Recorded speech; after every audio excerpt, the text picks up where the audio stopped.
It was before COVID. Yeah. So this is Alex S. Johnson. Um, I'm the host of the Small Bear Show, and I am a say dark fiction writer, beat adjacent poet, editor, and publisher here in Carmichael, California, which is a suburb of Sacramento, the, the state capital of California. And I guess my flagship anthology that I'm putting out, will be releasing later this year, is called The Junk Merchants 2. This is a proof copy. Okay, so this is a proof copy. So this doesn't reflect everybody who's going to be in the book.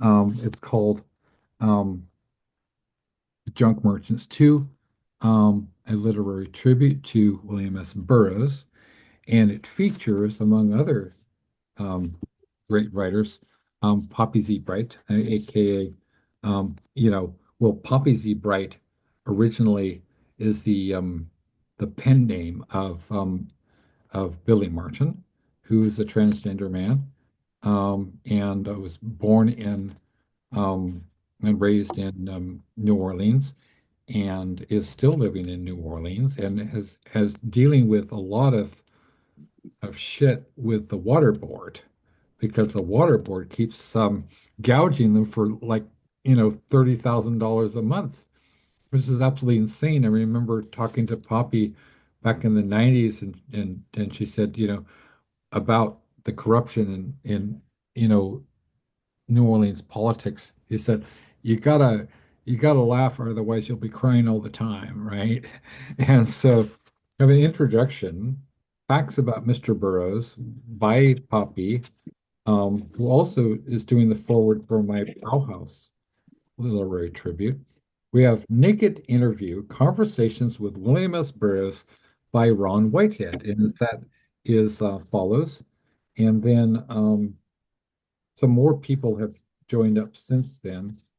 Just basically Calling the Toads is next. And then we have a man named David J. Haskins, who was best known to as fans of goth, dark wave, death rock, whatever you want to call it, as the guy who wrote the song Bela Lugosi's Dead, right? And we have Jarbo in the book. We have who was also from Jarbo Devereaux from New Orleans. We have Carrie Lee Chrome, who founded the Runaways, and just about 50 other writers. Graham Masterton is in here. William Taylor Jr. is in here. Um, And Chad, potentially, if you're interested in, this, it's yeah, right. Mhm. So yes, definitely. I guess my claim to fame is that I wrote a book called The Doom Hippies, heavily under the influence of absinthe and nothing, and nothing, no, weed or anything, and heavily under the influence of Hunter S. Thompson and William S. Burroughs. And believe it or not, this wound up in the collection of the Widener Library at Harvard University alongside, Charlotte Bronte and Shakespeare and Blake. So who knows, right? So I think this is just goes to show you hard work plus frenzied gonzo sessions and inappropriate behavior and drugs and you know drugs played no part in my success. In fact, they were sort of adversarial to me. But so we have here Chad Horn, who appears to be some sort of rock star of gonzo and outlaw poetry. And no, he's seen Yeah. he has a chapbook from City Lights. The dude has a signed, like, original Ralph Steadman original from Fear and Loathing in Las Vegas, which to me is iconic. It's just so he is my new god. And we were talking about a number of different subjects, people we know. We were talking about Ron Whitehead and um, Salman Rushdie and Lawrence Ferlinghetti and Hunter S. Thompson. And so just maybe we should just pick up where we were. Could you kind of give my viewers a little bit of your background? And you're very nattily dressed. Can I say a little something about Ron Whitehead? Oh, please. Yeah. I heard an interview this morning with a sportscaster Hmm. who was talking with Muhammad Ali's widow, Right. with Muhammad Ali's wife. And this particular sportscaster had had a bad interview with Mike Tyson. Wow. And he was really concerned about it because he always thought Tyson was a friend of his. Right. Anybody who knew Mike Tyson, said he's a really friendly guy to talk to, and he's Right. just not like the persona. Right. And she said the reason he became so upset is because he questioned the value of Muhammad Ali. Hmm. And he said that's just not something you do in the world of professional boxing. They respect and honor him so much for the Right. barrier that he broke Right. and how he was pretty much an army of one in the late Right. 60s, early 70s. Greatest, one of the greatest boxers ever. Yeah. And William Clinton, Bill Clinton, President Clinton, Right. when he visited Louisville for Ali's funeral, he said, Yeah. I had no idea how much of an impact Ali had on Louisville and on Kentucky and on the Yeah. United States and on the world. Right. And I'm saying that to say this about Ron Whitehead. Mhm. He's that important to beat poetry. Yeah. When before the internet or before the inception of social media and Sure. everything, he was out there as an army of one. He Right. was a solo act. He was keeping the torch lit. And there are people who love him. There's people that hate him. There's people that don't really care. There's people that get up and go smoke when he performs. But he's that important to this outlaw poetry, the beat poet. He's that important Oh, yes. to our genre because Right. he, in the '80s, late '80s, '90s, turn of the, he was out there beating the bushes Yeah. and doing his little thing. And I think I've seen some little ongoing things in our area within a 200 or 300 mile radius of Kentucky. I know there's a little pocket of activity going on in Evansville, Right. and you have to credit that to Ron Whitehead. He went up Right. there and he met a guy named Bill Sovereign, Right. and Bill Sovereign got a little thing going and started a little monthly poetry thing and brought new people into it. And there are people involved in it. Jonathan Baker's running it now, and he has great respect for Bill Sovereign. Sure. And there's some people who, were with Bill at the time, Gene Kaiser and folks like that. But Ron really kept all that going. And Yeah. he kept everybody encouraged. He brought new people with him. Some of Right. them stayed with him, and some of them are still in it today. Yeah. And some of them have fallen by the wayside. But you have to have great respect for what Ron Whitehead did Oh, yeah. during the otherwise times. Or I don't know that beat poetry and outlaw poetry would have survived, especially up through the time of the internet and COVID. Right. Up until recently, I wasn't even aware of that there was a National Beat Poetry Foundation because I was involved with the Cut Up anthology that was done by Joe Ambrose and A.D. Hitchen back in 2013. And I was also friends with Chris Kelso in Scotland, and he definitely encouraged my work. And A.D. Hitchen wrote the foreword to my book. It's called Akashic Shotgun, right? And this is like welcome to, you're on the receiving end of Alexis Johnson's Akashic Shotgun, which I thought was pretty cool, right? But and I was also with, Mark Olmsted was in the Cut Up book, right? But I wasn't even aware that there was such a th that beat poetry to me will my first understanding of what poetry could be was when I was a kid. So my dad is a very well-known, he's called a futurist. He's an inventor of impossible things, and he did a lot of work for the Whole Earth Review, like the spinoff from the Whole Earth catalog. And every month we would anxiously await the latest Whole Earth Review because his stuff would be in there, but most important, R. Crumb was in there, right? R. Crumb was in there. And then Did you one, say our crumb? yeah, Crumb, yeah, Crumb, Oh, okay. yeah, Crumb. And so, I've got a piece of his sitting right here. So yeah, wild. I mean, so, and my dad, he back in the 60s, he became notorious for doing this satire of Ronald Reagan, which yes. for the Berkeley Barb, right, which was like apparently was on everybody's refrigerator, at the Mhm. time. And his friend, he had well, my parents went to school with, well, my both of my parents went to Palo Alto High School with Joan Baez, and my mom was in like eighth grade um, with um, what's White Rabbit, like Gracie Slick, Gracie Wing. And so then I grew up in also there my dad's friend they had a couple of friends that were like one was Michael Ritchie, who went on to direct the Bad News Bears, and they were like lifetime buddies.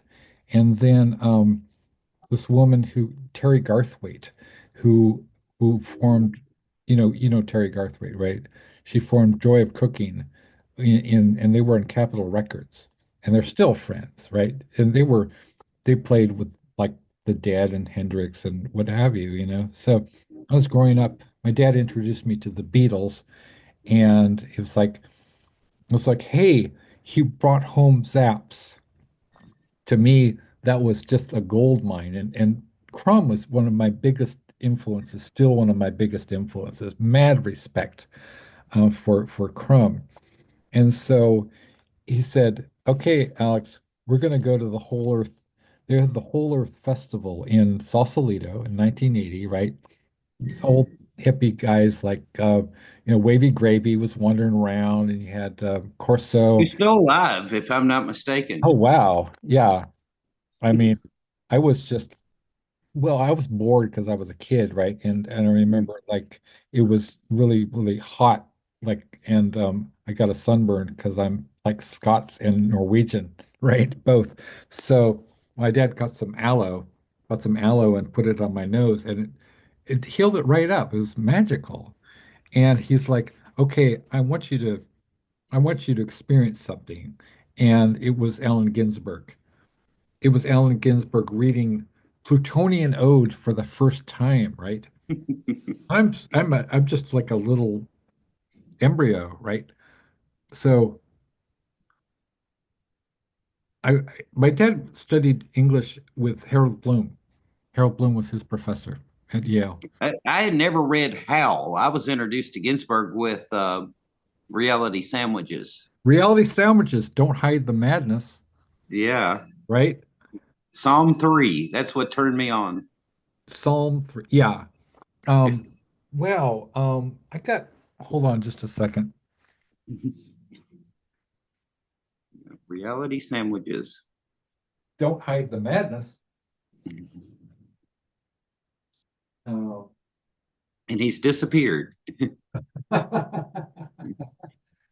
still here. I'm just You trying were to. talking about shotguns. You need to read Dean McClain's Shotgun Full of Jesus. Or actually, it's a performance piece. Oh, wow. Looks great on paper, but you really need to see him perform it. He puts so much passion into it. I've probably seen him do it 100 times. We've probably done 100 shows together, and it's different every time. I couldn't And find I couldn't find anything. I couldn't find anything. So no, you so can never find anything when you're looking for it, and then you'll right. trip over it on the way to the So bathroom. you're talking about the outlaw whatever, right? Hmm. It's the outlaw Bible of American poetry. And I have four friends who are in this book. I mean, Ellen Mabey, Iris Berry, Dominic Lowell, and Mark Olmsted, Hmm. right? Along with who else? Bob Kaufman, Richard Bradigan, um, Ron Padgett, Mike Top, Fritz Hamilton, Jim Chandler, Frank O'Hara. Ellen Mabey is really into Frank O'Hara. Do you like Frank O'Hara? Yeah, Okay, I mean, I have eclectic taste. what is, yeah, yeah. I mean, like and to be honest with you, I was a bit unsophisticated because, I tried to get into Frank O'Hara Hmm. and I was like, what is this pretentious bullshit?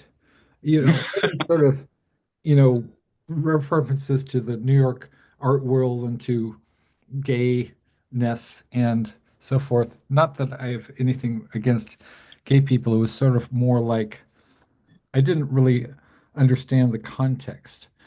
And I was on Facebook and I was just ranting and raving about Frank O'Hara. What is this bullshit? And Ellen Mabey very kindly, very gently, she doesn't criticize you. She will sort of redirect you, right? And she's like, Yes. oh, well, maybe you'd like to give him another shot. And I was like, well, Ellen Mabey, you are a goddess. Of course, I will anything she says. She's like Ron. I mean, she's my Ron. Okay. Hmm. I don't really know Ron. I do know him. He's a friend, but I don't have that closeness. But with Ellen Right. Mabey, we're like that, right? And she's a very gentle person. And so she said, you should give it another try. So I was like, okay, Ellen Mabey, poetry goddess. And so I did, and I checked out of the library the entirety of Frank O'Hara, and I was like, Hmm. hey, this is really fucking cool, right? And then, right, this is really awesome, actually. He's a very exciting poet. And I got turned on to him, and then I went to City Lights, and of course I had to get the Frank O'Hara lunch poems. And I was like, oh, I got a bundle of stuff from I would go in these pilgrimages to City Lights, right? To get Right. as one does, right? As one does. So, and you were published by for Lawrence Ferlinghetti. How did that Yes. come about? What was he like? Well, there again, this was before internet. So Yeah, the only contact we had is the contact we made by snail mail. right. We were talking before you turned the cameras on how I knew Catfish McDarris Yeah, and oh, Chris Offutt, different writers from yeah. Kentucky that we had been published in the same magazine. Of course, back then we had the Poets Market. If anybody Right. remembers Poets Market, I and do. that's what we Was looked that forward was that to like every year. Writer's Digest? Was that? Right. And it was Yeah. about $20. And Yes. I was adopted. The family that adopted me would get me one thing for Christmas every year, and I would ask for the new Poets Market. Oh, That big beautiful. hardcover, thick book, and Oh, it would have, yeah. 30,000 places to send your poetry. And that's how we were introduced to other people. Right. And we would see names in there that we would respect. And I would see a name TK Splake and I'd see Catfish McDarris. I had Right. no idea that these were people that were accessible and Sure. maybe didn't live that far from me. Right. And so, I was laughing about that at Gonzo Fest last year with John Compton because we'd both written for the same magazines and had no Right. idea we lived in the same state, that we were 2 hours Wow. apart. Far out. And John Dorsey had written for who is a big name in beat poetry now. Yeah. Um, yeah, we had written for some of the same places, and we were laughing about that because now we're touring together and had no idea that we were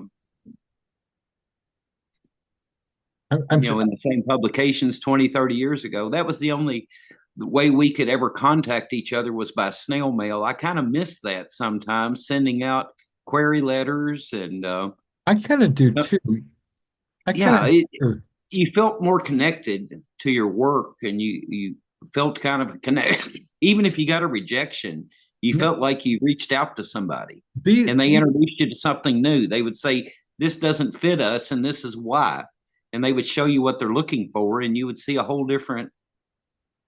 right. It just opened up a whole world to you. Well, see the thing of it is, my friend Caitlin Kiernan is like a really huge inspiration for me, and they're out in Alabama, and they're a vertebrate paleontologist, biology professor, as well as a dark fiction author that the New York Times said one of our essential writers of dark fiction, right? So that's really beautiful, beautiful person.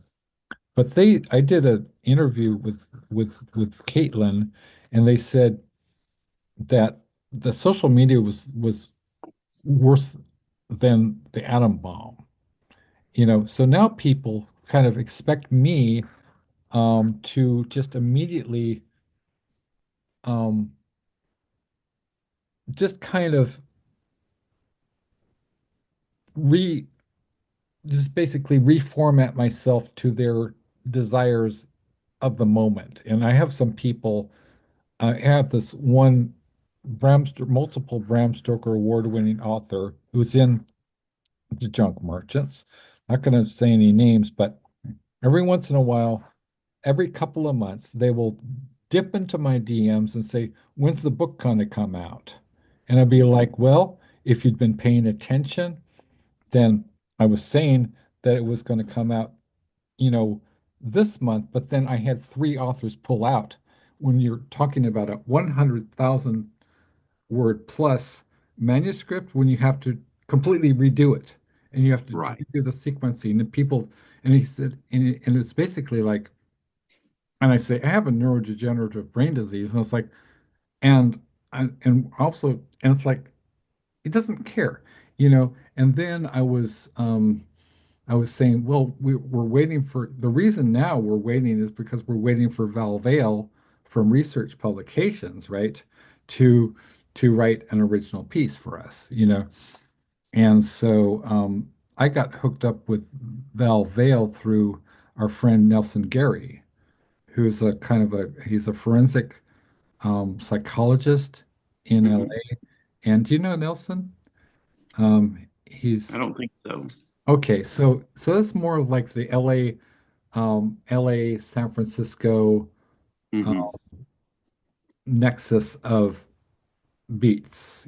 So you got like Mark Olmsted, Richard Modiano, Emily Frank, and Ellen Mabey, and then Nelson Gary and a few other Rick Lupert. Rick Lupert we were talking about.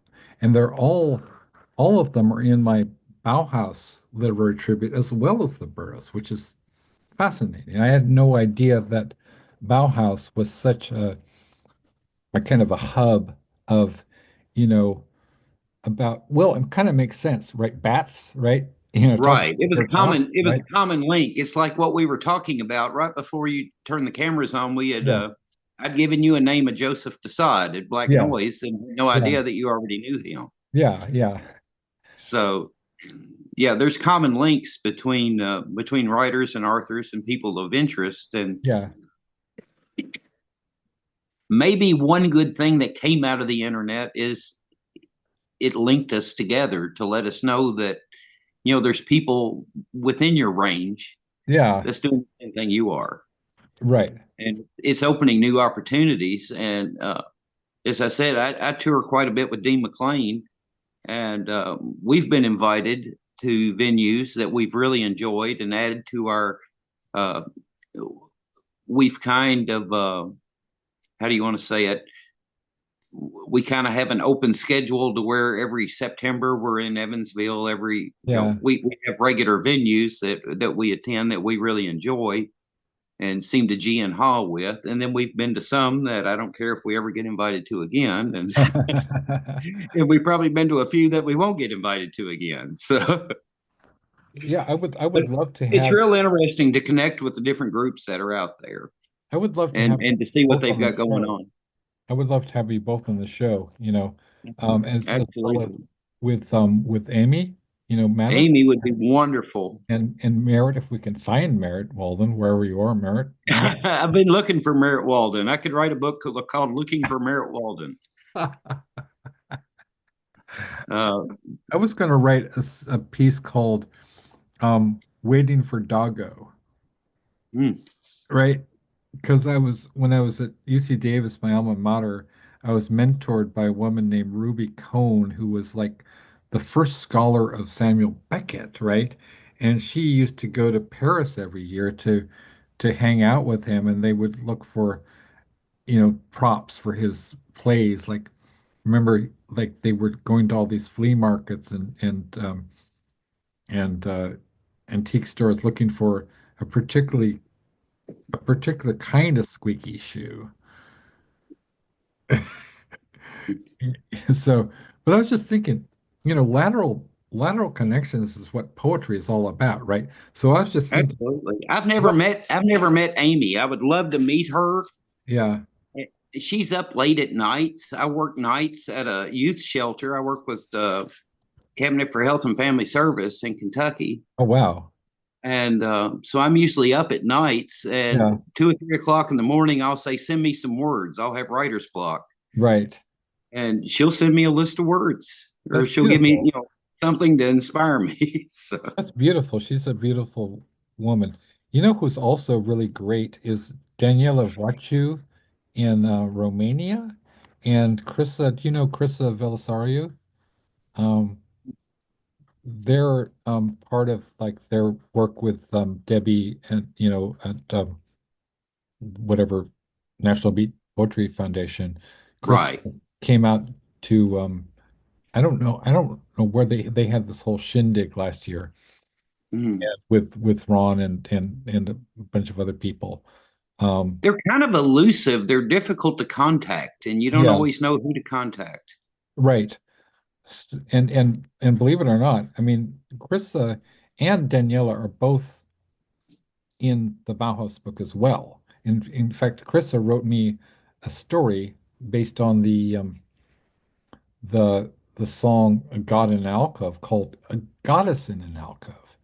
This is really interesting because I think most people think of Bauhaus as like the band that did Bela Lugosi's Dead, right? Hmm. But they were really David Haskins, who founded the band, is a self-described Burroughs obsessive and also really into Jack Kerouac.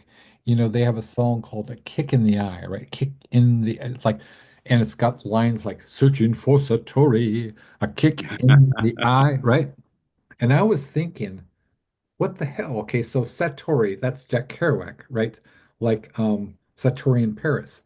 And then also kick in the eye, there's eyeball kicks, right? It's on the road. So I was like, damn, you guys, they did a song called Antonin Artaud. I mean, they're advanced and they tour every once in a while, and then they will split up and they tour again. And so, yeah, I'm a huge fan, and a lot of these beat people are fans of Bauhaus because then the connection is bats, right? Bats. Yeah. This is in the footprints of Kerouac and Petty, Oh, nice. and Kerouac to a Tom Petty soundtrack. So Yeah. Yes. Tom Petty. He did I like that song that's into the that's my something. shout out to Rob Zoschke. Okay. So, Cool. Into the Great White Open um something a rebel without a clue, right? Tom mhm. Petty, right? And I think he really captured that kind of sense of because I lived in and worked in Southern California for 20 years. And that sense of kind of, well, especially in places like the San Fernando Valley, which is just like absolutely vacuumed out of any kind of soulfulness. I know that Frank Zappa was not a fan, right? He was not a fan of San Fernando Valley. There's Right. just negative, like negative karma about it. But at the same time, I feel like writers like Bret Easton Ellis, I don't know, something attracts me about that kind of less than zero kind of, like Roland Barthes writing Degree Zero, that kind of thing, which is just noir, hard-boiled existentialism, right? You're just sort of like you're at 0 degrees, latitude of well, I think it goes back to the original meaning of beat, which Kerouac said was like both beat, like you're just like you're beat like old beat up shoes, and also your attitudes, right? Beat. And Right. then the Beatles, not many people know that the Beatles named themselves the Beatles because of the Beats. The beats. Yes. And then also the Go-Go's had We Got the Beat, right? We got the beat. We got the beat, right? So, you know who else is in this book? Carrie Lee Chrome, who founded the Runaways, and is a good friend of mine. And actually, this will be her like debut as a writer of Awesome. My daughter fiction. would enjoy that. She's a big Runaways fan. Well, who isn't? I mean, Who you had know, the same birthday as Ferlinghetti. So, oh, wow. Oh, wow. Yeah. Um, so yeah, I mean, I would be happy to, send once it's published, I'll send you if you contribute, all I'll right. pay you an honorarium, and I'll give We're, you we're fine with that. okay, but a contributor's copy, and then I'll sign one to you and then to your daughter as well. So yeah, so that's a very beautiful thing. Are you familiar with a poet by the name of T. Crunk? I'm And predisposed to like anybody who's named T. Crunk. he came to a reading that we had right after it was the very first reading we had after COVID, and I Right. was with Katerina Stoikova and Frank X. Walker Okay. in Lexington. And 99 times out of 100, if you have a poetry reading, you'll make time for whoever's there. If there's Sure. 50 people there, you'll make sure that everybody gets to say something. Sure. That particular day, we had somewhere else to be at 3 o'clock, Right. and we started at 12, and Frank went over, and we had no time whatsoever. So he drove all the way from St. Louis, Missouri Oh my gosh. to Lexington to read, and we didn't Wow. have time for him. So I said, I'll let you do one poem. Right. So he got up there, and this is called Life on the Island of Eels. I've still got it. I carry it with me and close Oh, shows out nice. with. It says, if you like eels, then it's not really so bad. But if you don't like eels, then it is. And then he dropped this, left this on the podium, and got in his car and drove the hell back to St. Louis. And I loved it. I've carried Yeah, that in my little bag ever since. that's great. So how did you meet Hunter Thompson? And I said, that is outlaw poetry. Oh my God. It was through the connection with Ron, and like I Yeah. was saying, Ron and I were very dissimilar at the time because I Right. was I was touring with oh like we said, Wendell Berry, who's still living. I knew Right. Wendell. Uh, there was a novelist in Springfield, Kentucky, which is about 30 minutes from me, Right. and her name was Elizabeth Maddox Roberts. Sure. We started an Elizabeth Maddox Roberts Society, and it was myself and a professor out of State University of New York Right. called Harry Stoneback, Okay. and the other founding member was uh, Wendell Berry, and the fourth founding member was Earl Hamner Jr., who wrote Right. Life on Walton Mountain. Okay. And so we were kind of an odd bunch. Right. I And forgot when I to when, I forgot when I started traveling around and I meeting need to people, that's turn when on I on the ran across Ron transcription. Whitehead. Okay, I'm sorry. I need to turn on the transcription so Oh, I you're fine.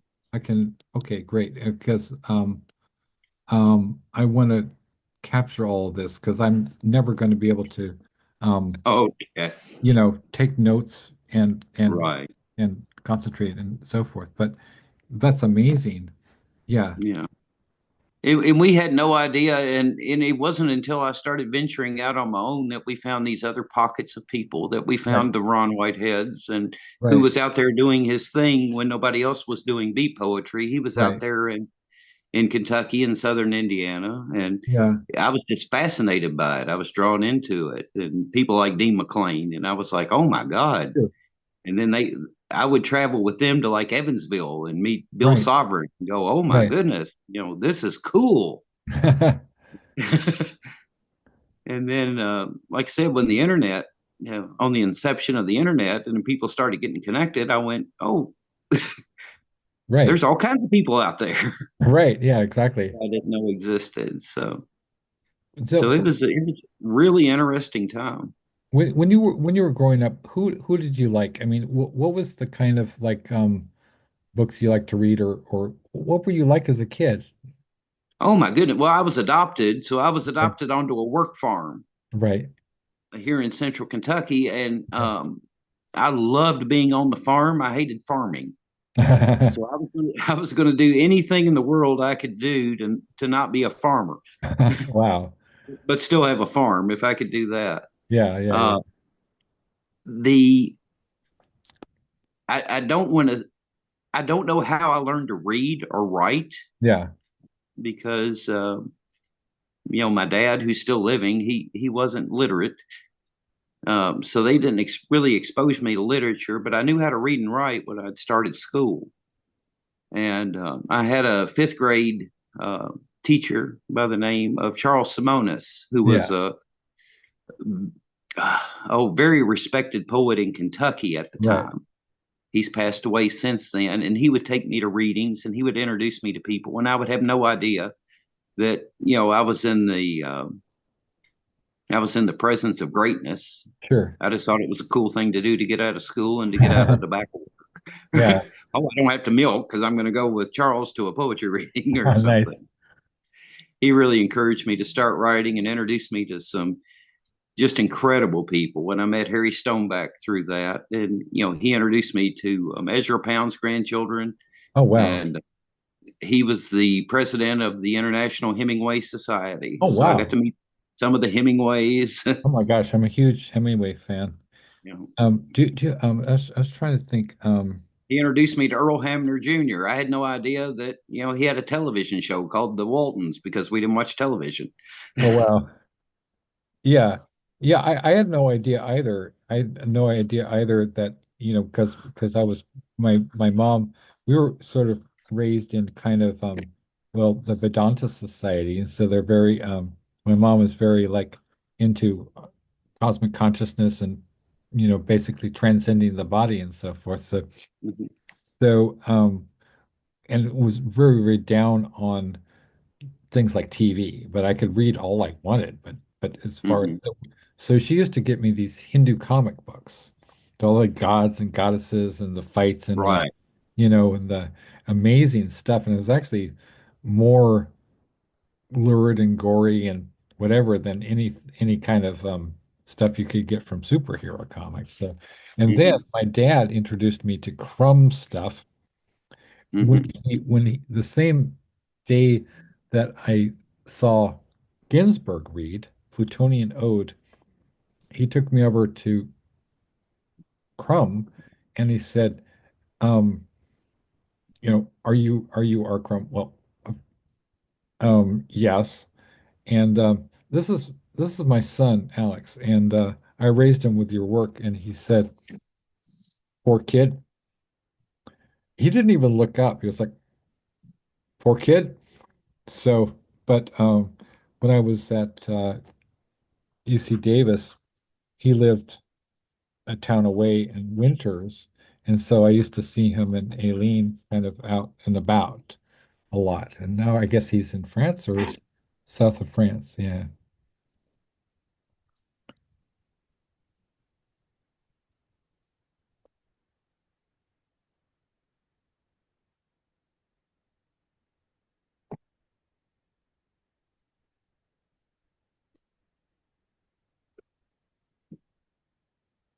So I was really always a fan of his, and kind of inspired me to want to be a an artist too.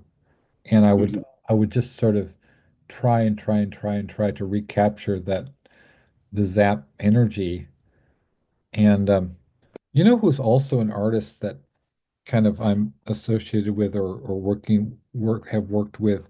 Bill Plimpton. You know, Bill Plimpton, Mhm. that guy. I did this thing called Fucked Up Fairy Tales. And it's kind of like this, it was basically inspired by like Mad Magazine and Underground Comics. You know Cherry Pop Tart, that one Cherry Pop Tart? Okay. Okay, so it's basically like it's sort of like this, it's a takeoff on Archie's. It's like an X-rated Archie's. Oh, okay. And right. And I've been getting into graphic novels here lately. I've really enjoyed some of the graphic novels. what do you like? What is your favorite graphic novel that you've read recently? I still like Miller's Sin City. I really enjoy Me too. the flow of that. Did you like the But film? Did you see the film that they were fine. They were okay. okay. I Yeah, could follow them because I could follow the whole series right. through there. So So yeah, I like them.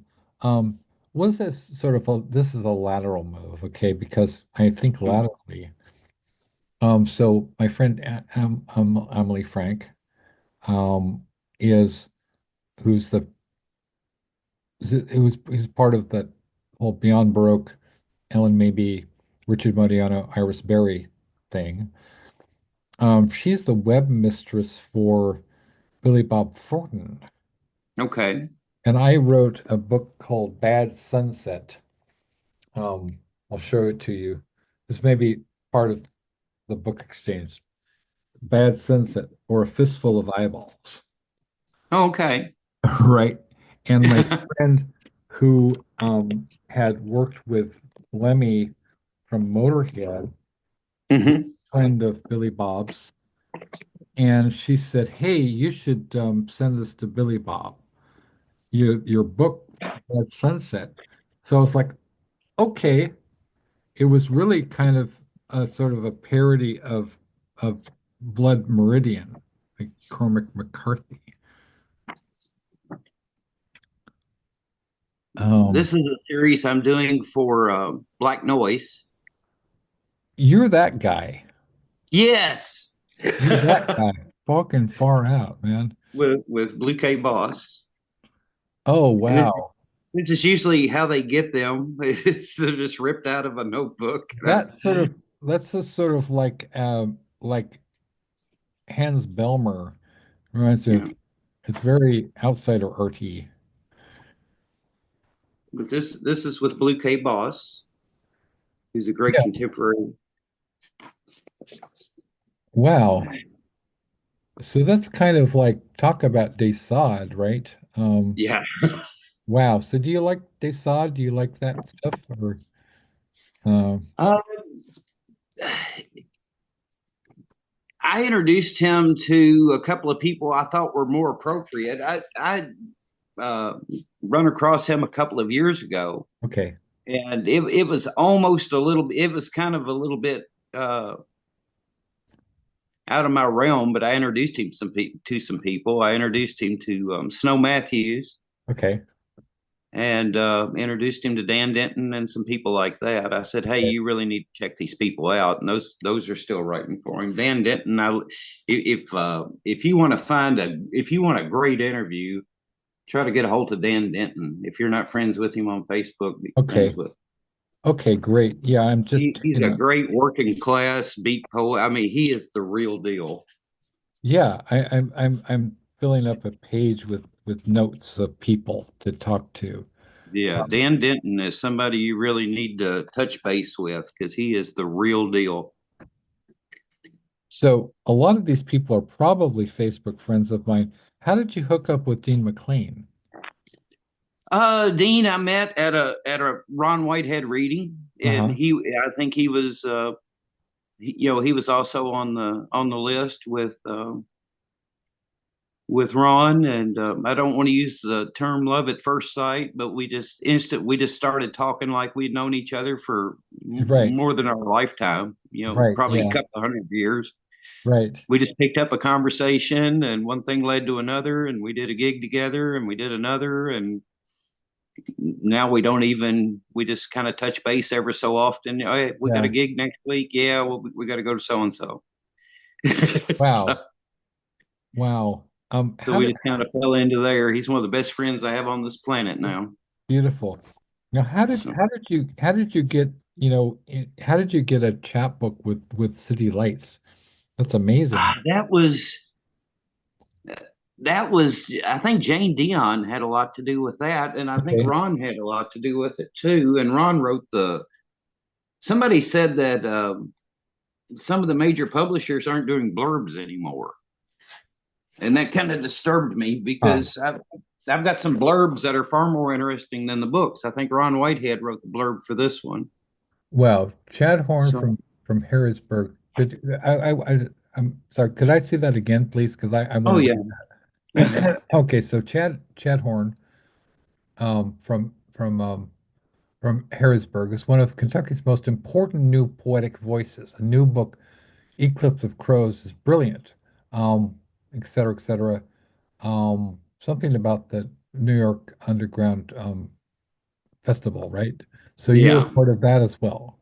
Yeah, so this was a while back, and Yeah, this is there again before internet. So right, if you met somebody, then they were part of your circle. So our right. circles are very strange in Kentucky Yeah, because we were reaching out to just anybody we had heard of or thought right. of. Yeah, Uh, and then Rob Zotchke at Clutch. I don't know if you're familiar with Rob Zotchke. not really, no. I wouldn't make Okay. myself familiar with Rob Zotchke. He is the you need to know Rob Zotchke. He puts out Clutch every year. He's Clutch. the owner of Street Corner Press up in Sister Bay, Wisconsin. Okay. He puts out an anthology every year called Clutch, which is just magnificent. I mean, just a list beat poets and underground poets, Yeah. outlaw poets, and before Clutch, he did a thing called the Lowdown, and Ferlinghetti would always contribute to that. Far out. Um, how do And you? so, before the internet, we Yeah. didn't know if we were in the same publication as somebody else, then we considered them in our circle. Does that make Right. sense? Sure So, does. so we just contacted him. I'd see T. Kilgore Splake, and I'd write to him, and I'd say, "Hey, I really enjoyed that poem," and he'd write Right. back and say, Right. "Yeah, yours was pretty good too." Exactly. And Exactly. we just started corresponding that way, and kind of fell in together. That's awesome. So Even though they were on 30 levels above me at the time. right, right. Wow. Now complete. So do you hook up with Ron Whitehead? I'm not Ron Whitehead, but Ralph Steadman through Ron Whitehead. Was that how it came about? Or Yes, probably so. I okay, would yeah, say I yeah. can't remember on that one. So Dean and I knew Ron, and Ron had he was doing a book called where he walked across Kentucky, and this Oh would have been wow. right around 2000. And I think he mentions this in the book a couple of times because he was going through a spot where nobody was allowing him to stay. When he was going through Eastern Kentucky, the churches and people were letting him come into their house and take a Right. shower and get some water and things Yeah. like that. But when he started to get into Western Kentucky, uh, everybody was afraid of him. Okay. Why? Oh. So uh, Kentucky's a wide state, and it's Uh-huh. almost like four different complete Okay. territory. So when he gets into this odd area where he wasn't welcome, Dean and I actually got in our car and we drove and tried to figure out which direction he would be going, and we actually found him on the side of the road. Oh my And we gosh. took him to a hotel and we went You to found clean him Ron up. Whitehead at the side of the road? Yes, he was Oh wow. walking on the side of the road, and we got him to a hotel. We got his boots off, and I said, "Ron, I didn't know you were polydactyl." And he said, "What do you mean?" I said, "You got six toes on your foot." He said, "No, it's a blister." So if anybody wants to write a poem, you could write about Ron's gnarly six-toed foot. I will write that and I will send it to him. And Um, yeah. I'm thinking, my God, this guy has got his foot in the door. He's holding that Ah, door open so to for speak. all of us to walk Right. through. Anybody who's performing in Kentucky right now owes a huge thank you to Ron Whitehead's nasty foot that he kept in that door for so Okay, long. so I'm sending this to Ron and I'm also writing that poem. Um, Okay. I would like before we started recording, you showed me the Ralph Steadman. Could you like for my viewers because that's a piece of Oh, okay. That's in the vault. I'll have to okay. get up and go mobile. Okay. Bear with me here. Know what is, my friend?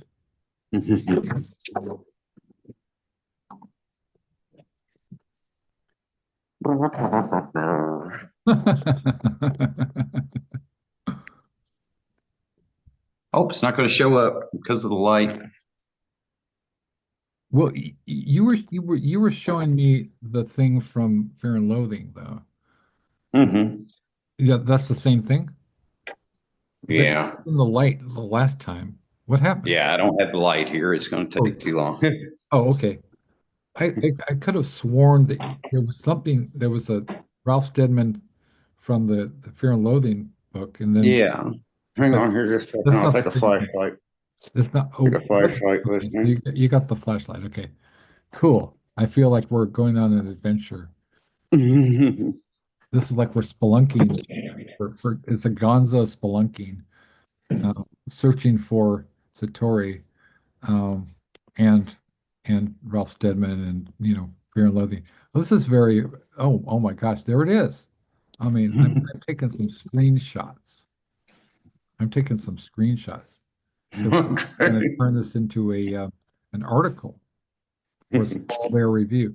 Hey, by the way, could I interest you in possibly contributing to the Small Bear Review? Oh, absolutely. Okay, that would be incredible. Um, you know, oh my gosh. Wow. Um, Václav Havel, yeah. Yes. And Oscar Wilde, I just for last Christmas I got the unexpurgated um Dorian Gray. We were talking about correspondence. I actually Yeah. have correspondence from Václav Havel because I didn't know that you couldn't write to, the president of Yugoslavia Sure. and talk about poetry. Right. I didn't know that that was a thing you couldn't do. So, So your ignorance was, the whatever. I mean, so you wrote to Václav Havel. He was a huge punk rocker, right? oh, yeah, absolutely. Yeah. It was brilliant. I've got a friend named Yeah, Ken. he passed away a few years ago, but he actually ran for president and won, and unified, Slavic Republic and Czechoslovakia, and uh, it didn't work. Oh my gosh. Once he united them into one country, Yeah. he decided that it wasn't a good thing, so they they split again. So I've got some friends who were like the original punk rockers. I mean, they were in the ground floor. Well, Carrie Lee Crum, we talked about her, founded the Runaways at age 14 and basically changed the face of, music. And she was there before anybody else. I was thinking at the same time you had the Sex Pistols and you had Lemmy Kilmister in England, and he taught Sid Vicious how to play bass, right? right. So, and then he and Motorhead like came about as a result of a being fired from Hawkwind um, for being arrested at the Canadian border with speed. And actually, the reason they had to let him go is because they said it was cocaine. And to be fired from Hawkwind, the druggist band in history for drugs, that's an accomplishment. So, right, it would be like firing, it'd be like Hunter Thompson firing Ralph Steadman for drugs. Mhm. Like, oh, Right. I can't have you Mhm. around like this. You become a liability. So, wow. So what was Hunter Thompson like? I mean, you said he was difficult, right? He was pretty distant. Yeah, He was personable but distant. right. So he could be in the same room with you, but if you didn't try to get his attention, he wasn't going to seek it. Okay, So okay. is that fair? That's okay. That sounds reasonable. He seemed like he was a very sensitive person, like Yeah. Charles Bukowski or Lemmy. I mean, they seem to be like very. I met Lemmy several times. I spent a lot of time with. Really?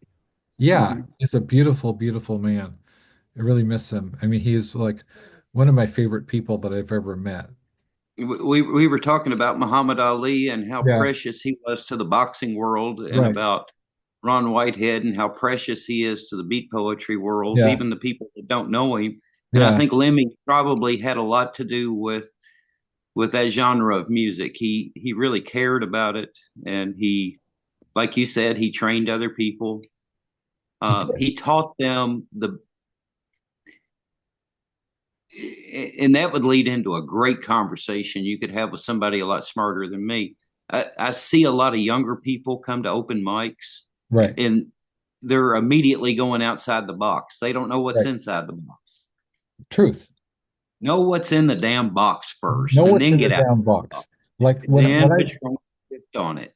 right, right, Learn what you're right. doing. I mean, you're representing A legacy. thousands of years of poetry Thousands of here. years going back to Sappho, right? So you Yeah, better know and what you're doing. Yeah, so learn what this is, and then decide which direction you want to go with. I couldn't agree with you more, Chad.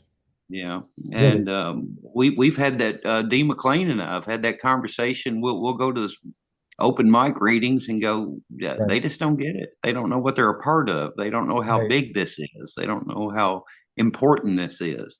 Yeah.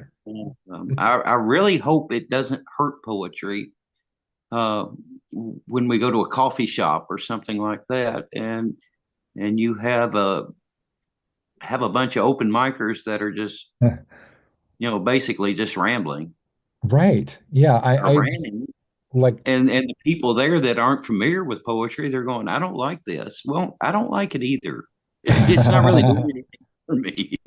yeah. I mean, with my dad, attended Yale when he studied with Harold Bloom.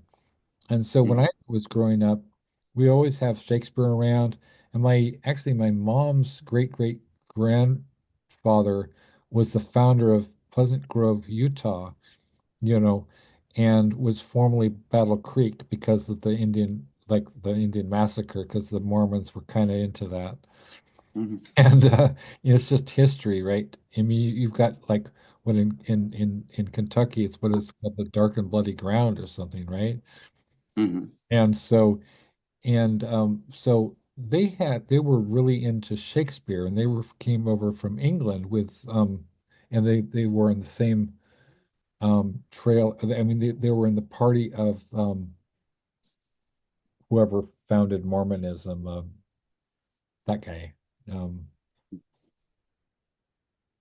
you know, Brigham Young. Brigham Young. They were with Brigham Young, and so then yeah, so I was they, going to say Frigham Young, but I didn't know what Brigham. kind of an audience you had. But Um, well, as Hunter Thompson once put it, Jesus hates bald pussy. I mean, you gotta, you know, you know,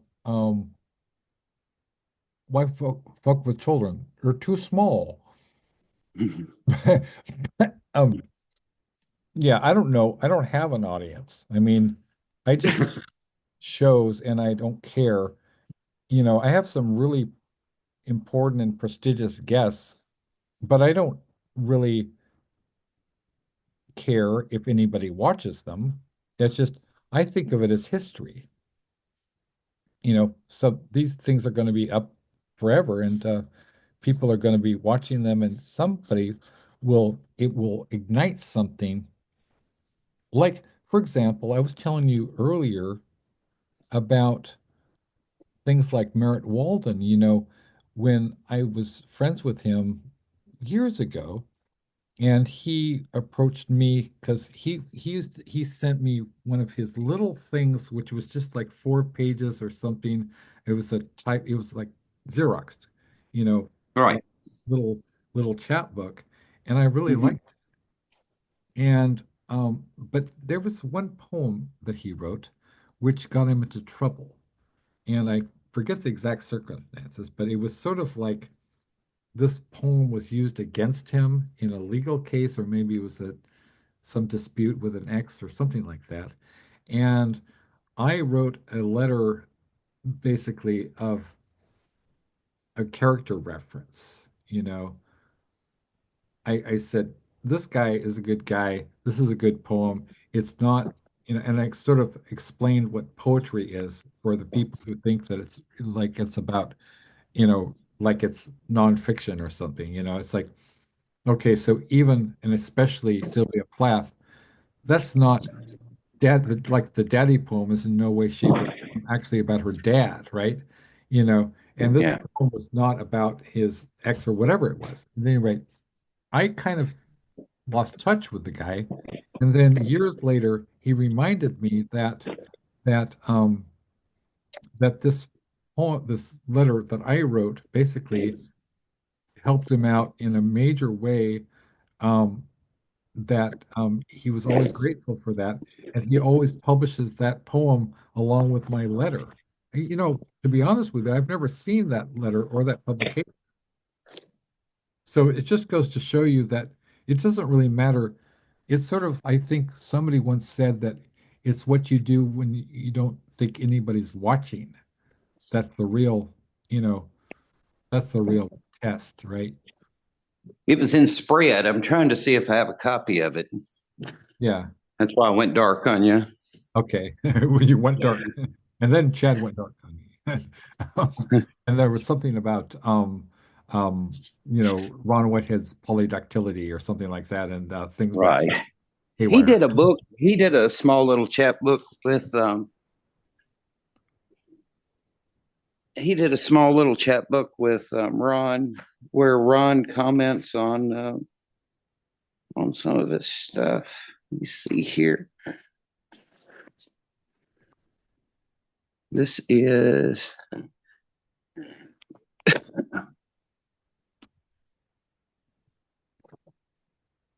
I'm having a hard time getting my.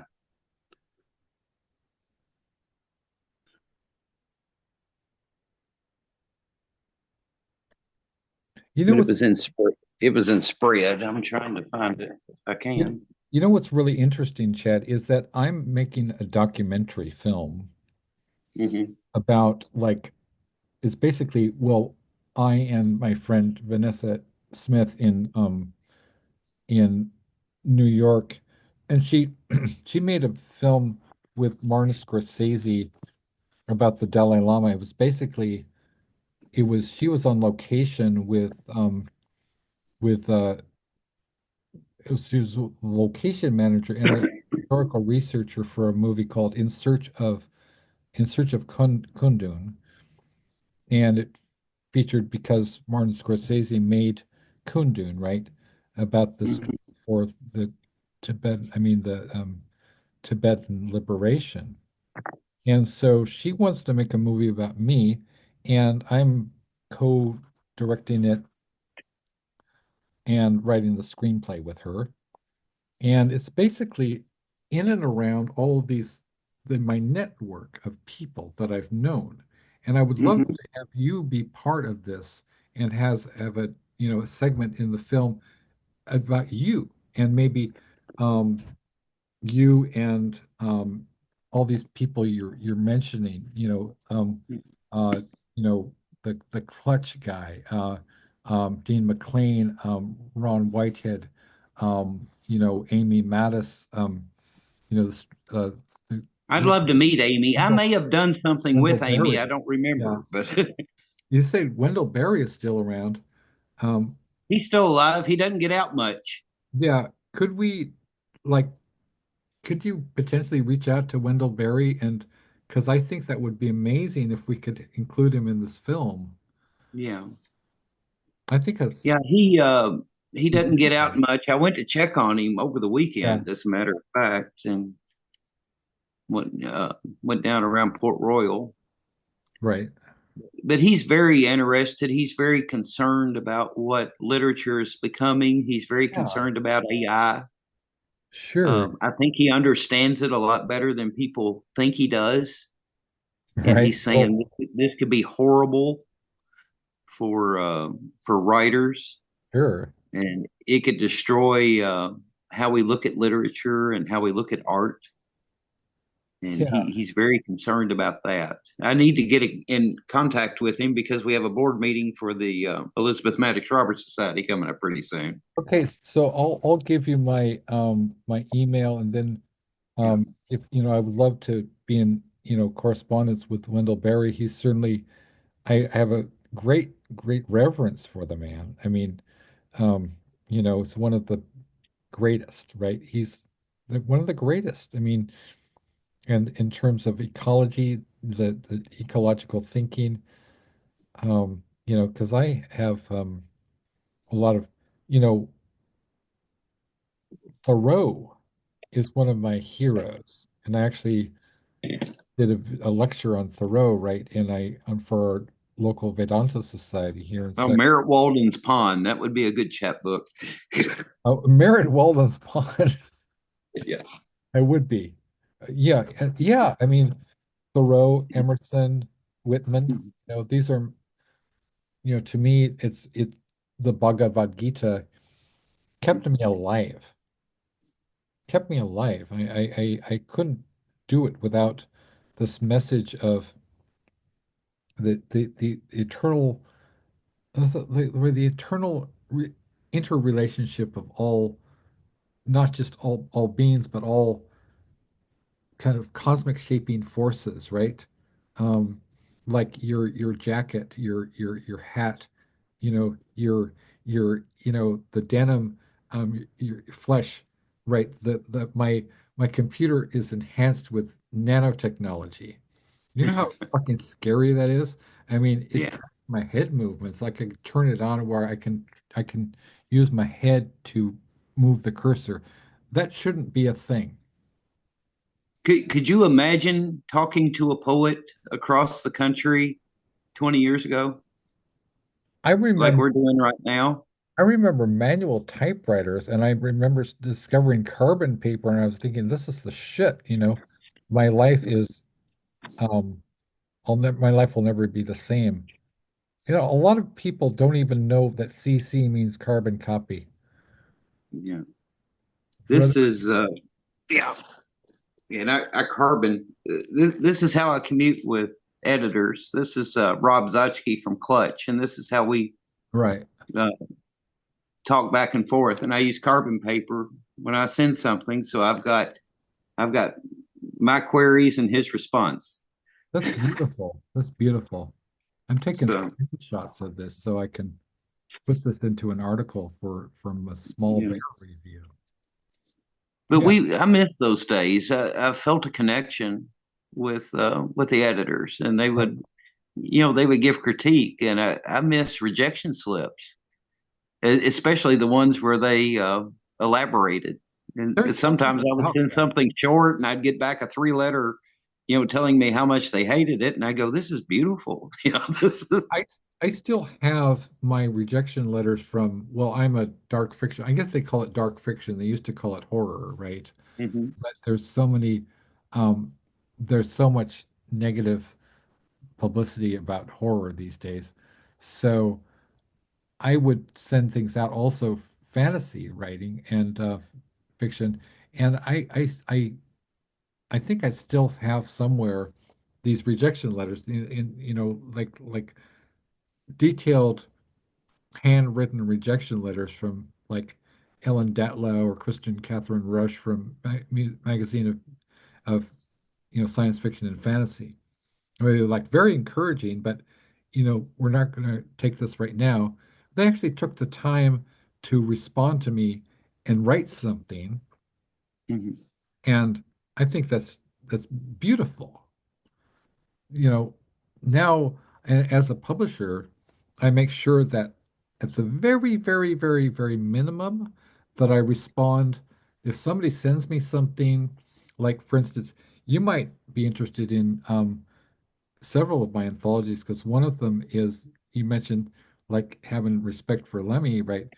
Well, one of them is called Iron Fist: A Literary Tribute to Motorhead, right? Oh wow, Mhm. it's to This is Tickets to Midnight. This is put yeah, out by Pierce Lees. yeah, Um, I don't know if you can read the names on the back three, yeah. but these are guys you all need to. Oh, I know PW he's Covington, yeah, yes. he's in my book, which is actually there was two books initially. One of them was called Rock You Like a Hurricane, and that was a Hmm. hurricane relief. And the other one was more recently that Ellen maybe suggested is called Burning Hearts, a wildfire relief anthology. And we basically consolidated them. And I would Hmm. love to have something from you for that. Okay, yeah, I'd love to. That's be terrific. And tell your friends, tell Yeah, your yeah, get a friends. screenshot of that because Yeah, these are people that I pretty much know. I have I'm taking several screenshots. Yeah, so Okay. Tony Brewer and I'll be doing a show here in March. Joe Fulkerson's up in Indiana. okay. Um, Dan Denton, that's somebody that you really need to. All And right. I do his illustrations for him. Oh, wow. He's got a cool little family piece in here called Three Fingers in Your Mother. Okay. So, damn. Um, you got a bit of yeah. That's a bit of catfish for sure, for real Yeah, though. I think Catfish is in our. He was in.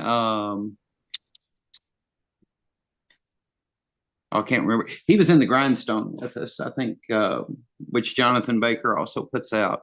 Yeah. So if you're not friends with Jonathan Baker, you need to tie in with him. He really Okay. cares. And he's just now discovering some of these little pockets in different places and starting to expand his circle. So I'm just really excited about some of the things that he's got going on. And he's doing something that I don't know any, and it might be going on in California, it might be going on the West Coast, but he's going out and looking for features and he's actually going to their gigs. Oh If wow. it's somebody that he hasn't heard of or somebody that he hasn't heard personally, he's going out to their shows and Nice. listening. And then he's teaming them up with other people I to love do that. his speak I love series. that. And I think it's Yeah. amazing. I do too. I mean I am kind of like not really I don't have a lot of mobility because I'm challenged that way, but as far as getting around, I will be in LA at I'm doing a series of readings in at like first at Beyond Baroque on the 21st and then like but potentially I don't know see so we've got people like it sounds delusional for me to say Martin Scorsese, but but really this woman knows a lot of people and potentially it depends on the budget. Depends on the budget. You would be shocked who could be a good supporter. I do every year. I MC the Kentucky Writers Day events at a place Yeah. called Penn Store, which is out on a gravel road in I just Gravel had an Switch, idea. Kentucky, which is a little map dot. Yeah. And Martin Scorsese, you were talking about Martin Scorsese. Jerry Bruckheimer actually owns property close to Oh, there, and he and his wife contribute money to that I just had an idea. every year. I just had an idea. So Ron is in the book, right? I would Mhm. love to the Burroughs book. I would love to have you, write something for that. And then I think it would be, I've been trying to organize some readings for so it's all everything's contingent on Val Vale. Do you know Val Vale? The, Hmm. right. Okay, so he and we're waiting for that. But I was thinking about readings like City Lights is obvious. Louisville is obvious. Hmm. So maybe you and Ron and um who knows, like it wouldn't necessarily all have to do with the Burroughs book. It could be Hmm. like you could have could send you some copies or whatever, could have some copies for sale. We could even do it for, a charity to raise funds for poetry, right? For other artists and writers and musicians. And then you can have, other people just come up and read, not necessarily associated with the book. But what do you think? Because I know Ron is a huge, really, really good organizer, but Oh, absolutely. yeah, He's a world class organizer. I think at the you were talking about the Hunter Thompson event earlier yeah. that we had in oh, it was close to Elizabethtown. The opening act was Warren Zevon. I love Warren Zevon, right? Running He was Guns the and opening Lawyers. when the curtains opened. It's Warren Zevon, doing Lawyers, Guns, and Money, which was just Lawyers, Guns bizarre. and Money, yeah. And Johnny Depp was there.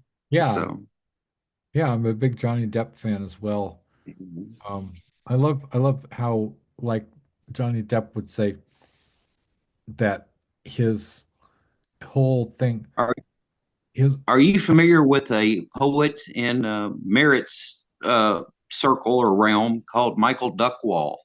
we were talking about Michael Duckwall, and Michael Right. Duckwall and his son are in my book, We Are Gregor, a Disability Rights Anthology. Yeah.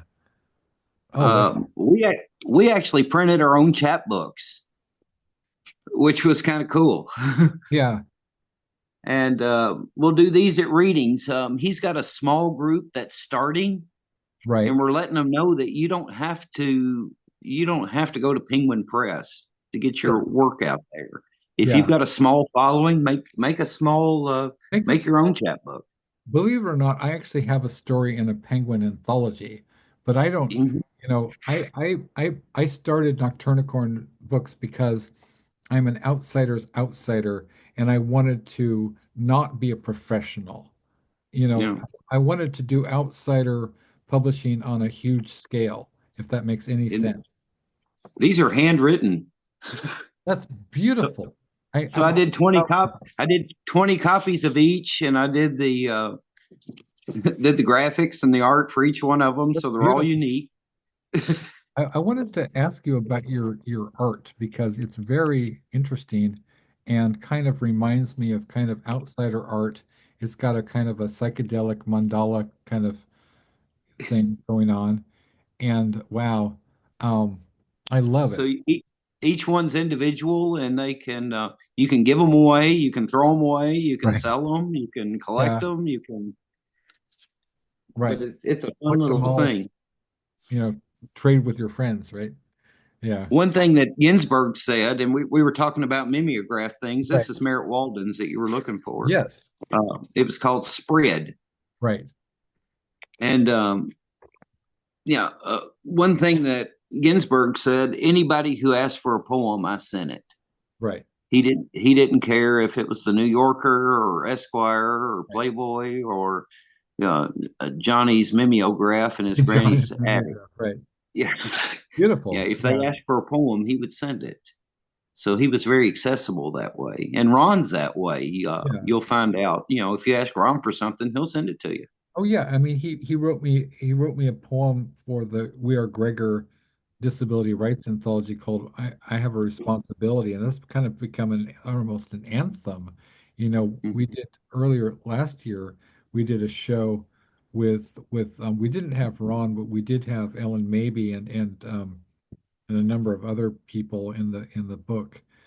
And so we all read and we wanted to have Michael Duckwall, but he was in he was down with Ron, right? So Hmm. um I'm actually doing a Zoom interview. Okay, so um right, so and it's so I absolutely, um if you could like talk to Ron because about possibly doing some readings in and around the Burroughs book, but it wouldn't necessarily have to be all about the Burroughs. It could be about just getting together and having some poetic community and, encouraging younger Robbins too. Oh, well, that's great. It really reminds me of people like Greg Irons and the old, um, underground comics. Who are some of your influences as far as art is concerned? Oh goodness. I'm a huge believer in I'll do me and you do you. So Steadman really doesn't want anybody doing ink blots. That's his thing. Right. And if you imitate him, then good luck with that. uh, yeah, do your own thing. Yeah, yeah. And I like that, and I love going to readings where everybody's kind of we're all in the same book, but we're on different pages. Sure. and, Right, exactly. and it Oh, kind of well works. put. Well put. Yeah. Yeah, you don't want three Ron Whiteheads doing one gig. You The want a world Ron can Whitehead handle and the world can barely handle one Ron Whitehead, let alone right with the Crystal right. Skull And so energy. you need a John Burroughs and you need an Amy Yeah, Matisse to follow up and yeah. John right. Burroughs. We kind of he's one of my poking buddies. Like on Facebook we do little pokes. Oh yeah. And Michael Duckwall and some others. Um, That multicolored picture yeah. that's on my page that was taken. He actually took that picture. Oh That was at wow. one of his readings. So Oh wow. So yeah, what? he's very accessible. I don't understand the Yeah. uh, you had mentioned the Beat Poet Association. I Right. don't understand when he was Beat Poet Laureate of America and now he's not. Well, So is he Beat Poet Laureate Emeritus? I think I don't know. I think it's all lifetime. Yeah, I think I didn't understand all that. Well, So I don't. I'm not really sure, and it's all Debbie uh Tilson Kilday. I guess that's her name, right? Deborah Tilson Kilday. Um, I'm not sure what the rules are. yeah, I don't know. I don't think anybody is. Right. But it's So kind of appropriate maybe that it's not because it's beats. Because I would hate to, one of the things that kind of worried me about there being a National Beat Poetry Association, which is also not just national US, but it's places like Romania and Greece. You know, right, like Krista Velisario is the National Beat Poet Laureate of Greece, but yeah, sure there are other be poets I was like, I don't want to be butthurt, but why can't I be the state beat poet laureate of California? I've certainly right. contributed, you know, right? What the hell's wrong with it? Absolutely. But Yeah. but, And I but know Michael D. Noden Pollock in Reykjavik, Iceland. I mean, right, where is yeah, he? right. Where is he? Right. But it's Yeah, it's okay. It's okay because I get to be who I am, and I'm perfectly happy with who I am, and my contributions to beat poetry and literature, is fine. I'm absolutely fine. I don't need to be, actually, yeah. So I am in my did a press release for Beat Life magazine. Larry Jaffe does that, and to be totally frank, I was like, I was a little miffed that I didn't get to be, featured in the magazine itself.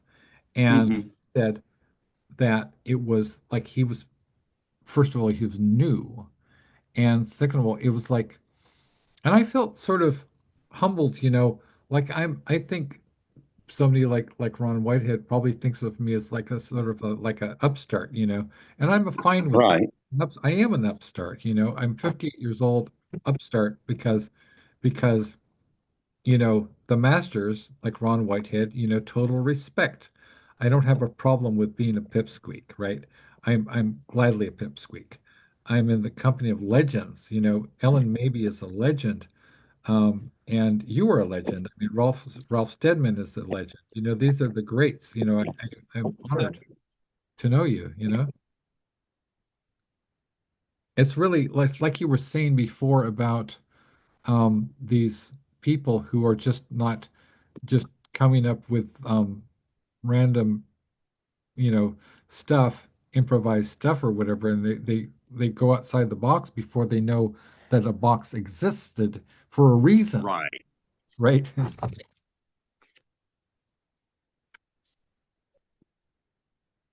I don't usually like to be the back cover of anything, Yeah. but I'm okay being the back cover of that. Oh my.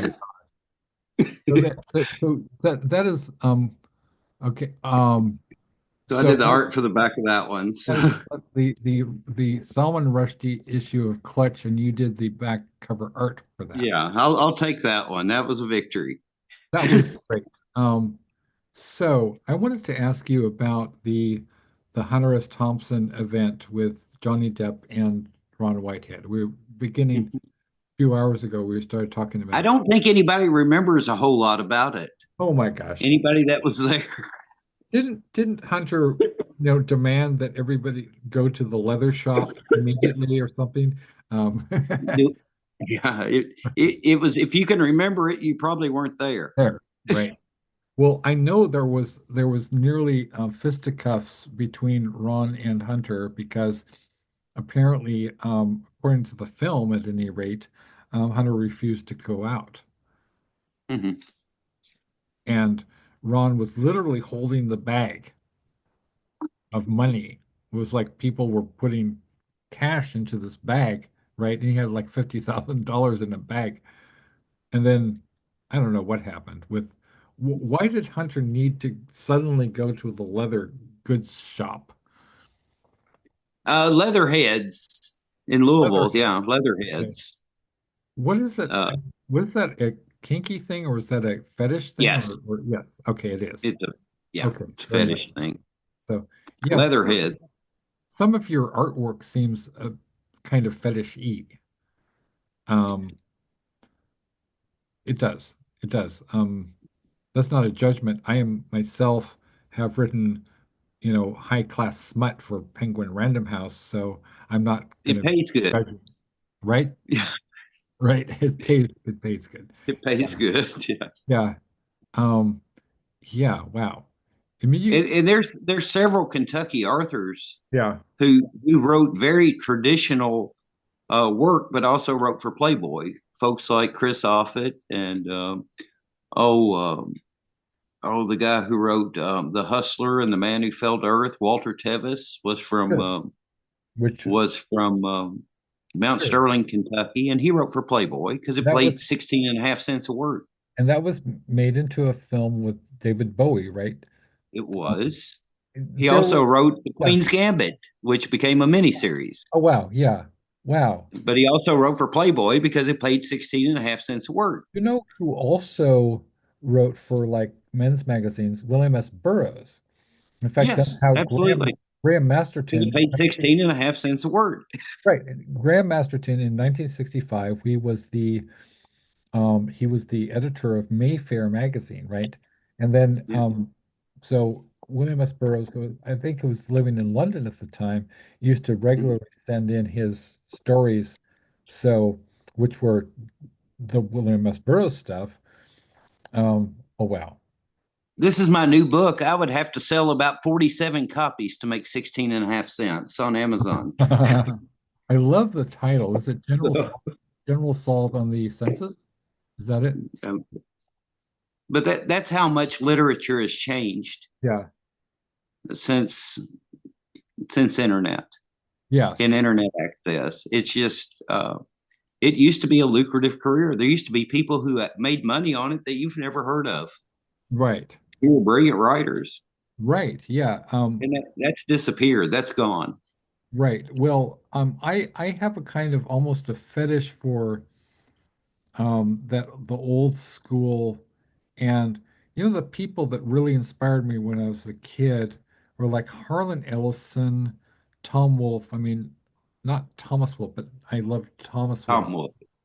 but Tom Wolfe and Hunter Mhm. Thompson and Gay Talese and James Baldwin and Norman Mailer.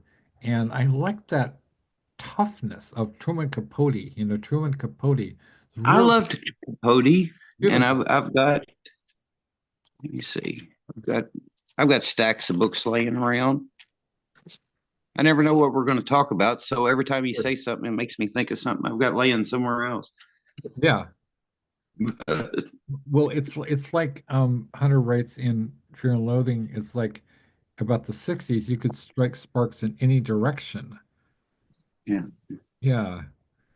And that's what I found about this community is that the writing community is you can strike sparks anywhere. Hmm. You can find people who who are interested in the same weird shit that you are, no matter Oh, what. one of the great artists that I met would have absolutely nothing to do with me. When I had a bookstore on Main Street in Uh-huh. Harrodsburg, I also sold cigars there, so I had walk-in humidors.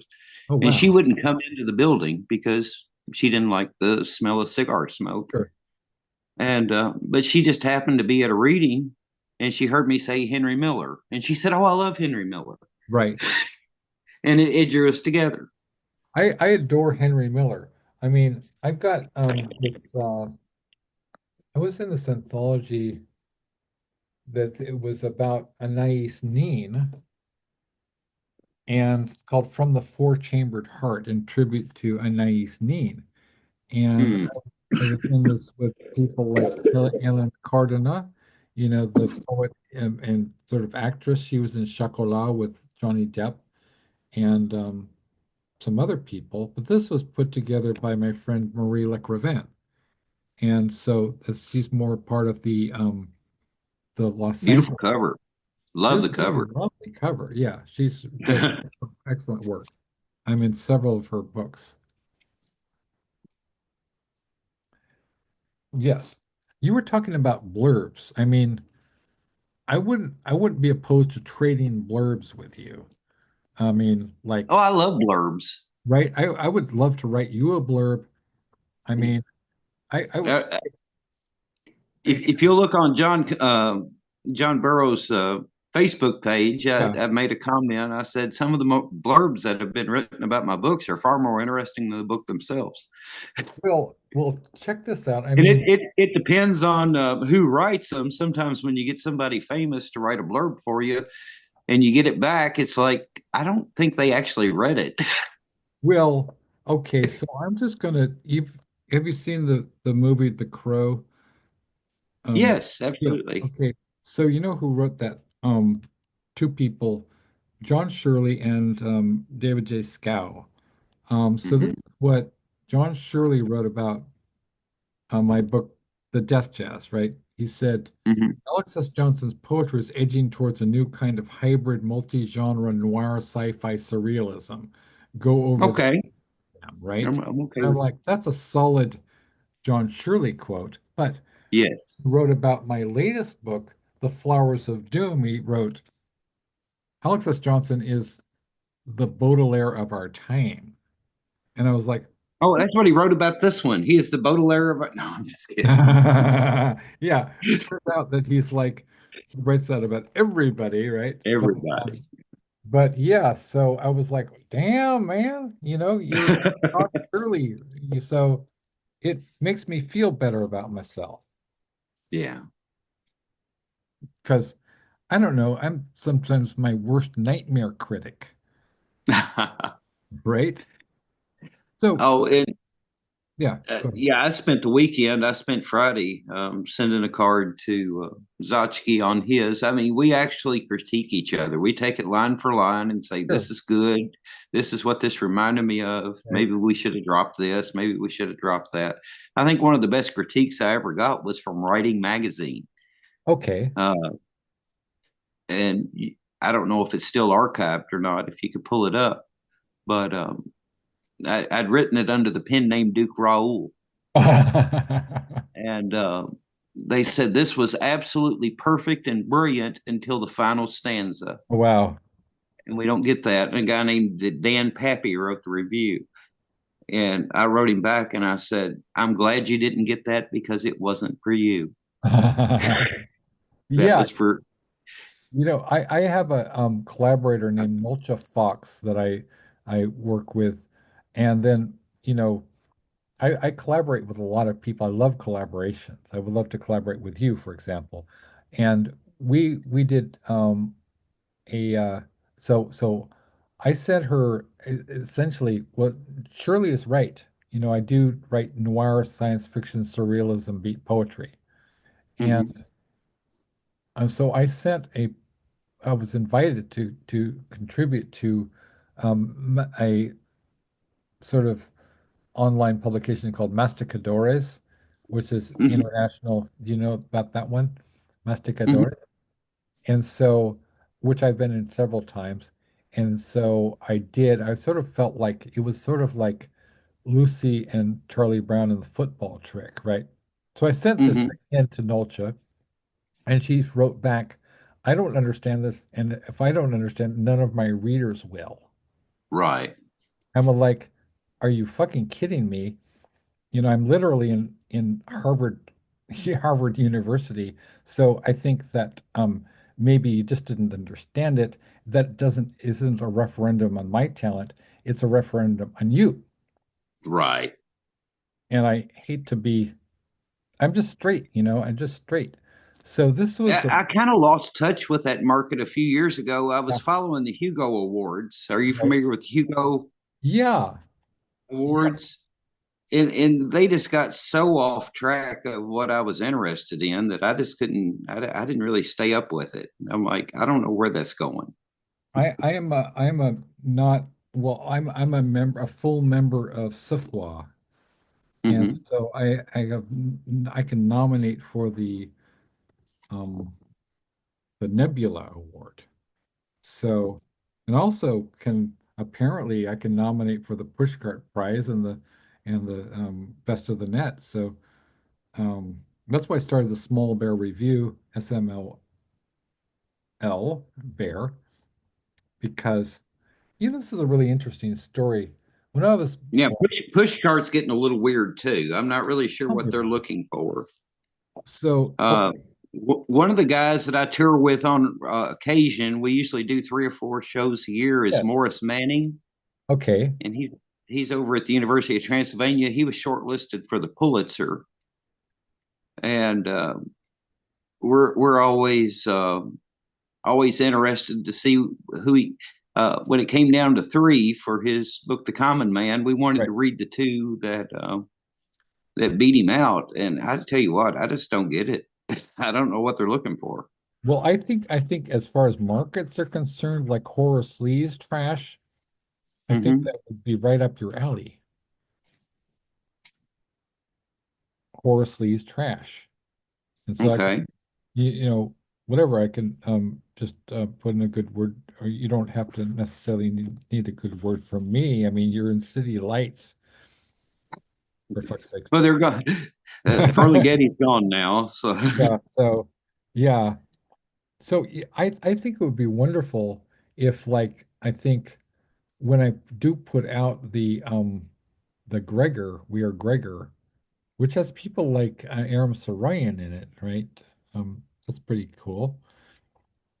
And so it's kind of difficult because I've amassed all of these sort of 100% pure gold anthologies. Like I have Michael Duckwall, I have um, Ron Whitehead, I have Merritt Walden. Michael's doing some great things, and Michael's a great artist too. Sure. he's really exploring that, and he's doing great on that. Wow. So So yeah, so when I was thinking about readings, readings and events, you know, um, in and around some of my books, and I don't know, I'm really, really doing the best I can trying to organize these readings and doing this documentary film. So, which this will be. So, if you could tell your friends that I am making a documentary film that is going to incorporate different segments about different aspects of my life and interests. And so one of them is going to be the whole outlaw poetry scene, all the amazing people that I know, and that connection. I'm going to turn the cameras back on the filmmakers as well and get into mhm. kind of a meta documentary area. So, and all this footage, everything I'm shooting, it's going to be part of that in some way, shape, or form. I had a really short poem called "Love at 48," Uh-huh. and Wake Forest University sent people to Kentucky, and we filmed a short film based on that. Cool. And it was at the Sundance Film Festival, and it was a selected finalist at the I can't remember which film festival it was, but I had no idea that there were film festivals. Wow. Yeah. And you could take a 15-minute poem, you could take or you could take a haiku for that matter and turn it into a 15-minute Right. short movie. And there are groups that'll come out and film it for you. Wow. And because there are people that's all they do is go around. I fell in with a group called Southpaws Production, and they're hungry for anything. And they were filming out in Eastern Kentucky and receiving some of the uh, coal severance tax money Oh, that goes wow. to the Kentucky Film Commission, Sure. and they're just begging for anything. Wow. So if you've got a book of 30 poems, if you've got a chapbook, you've Right. got 30 things they could film and send to 30 different film festivals. Sure. Yeah. Wow. And Yeah. they're hungry for that kind of stuff. They love it. So maybe they could come out to whatever readings that are, Absolutely. you could help me out and Ron could help me out with I organizing don't know if some I could readings. help you out much with it. I just know that Well, they say, "Can we use this?" And we're going to come oh out and yeah, film. sure. I mean, You well, get to kiss a pretty girl on screen, and I'm like, "Okay." well, what I meant was, okay, so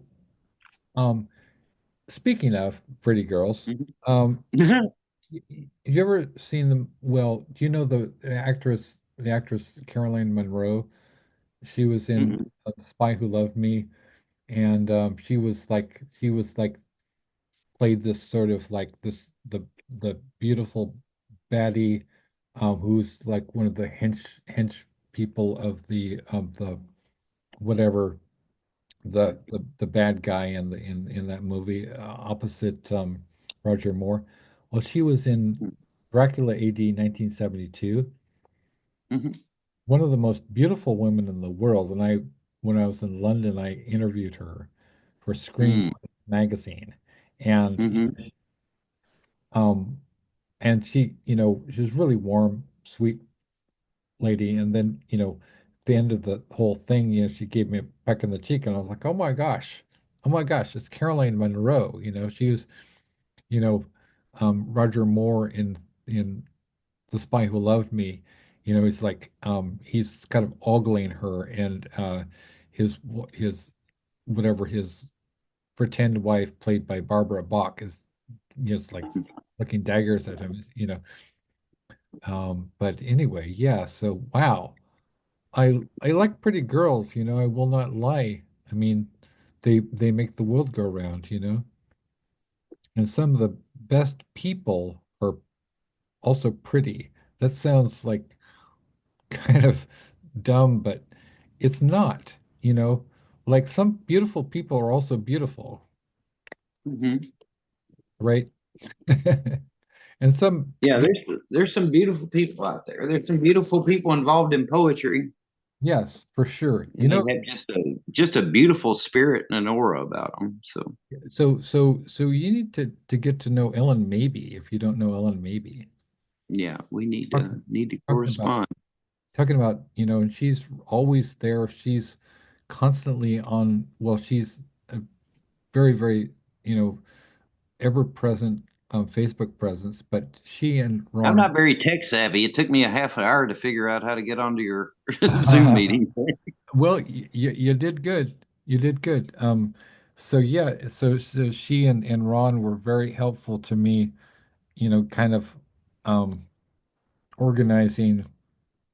I started out was doing this page called it's a Substack called Songs of Myself. And that and I just mentioned this to Ellen, particularly she's the giver. Very Whitman-esque. Right, right. Very Whitman-esque.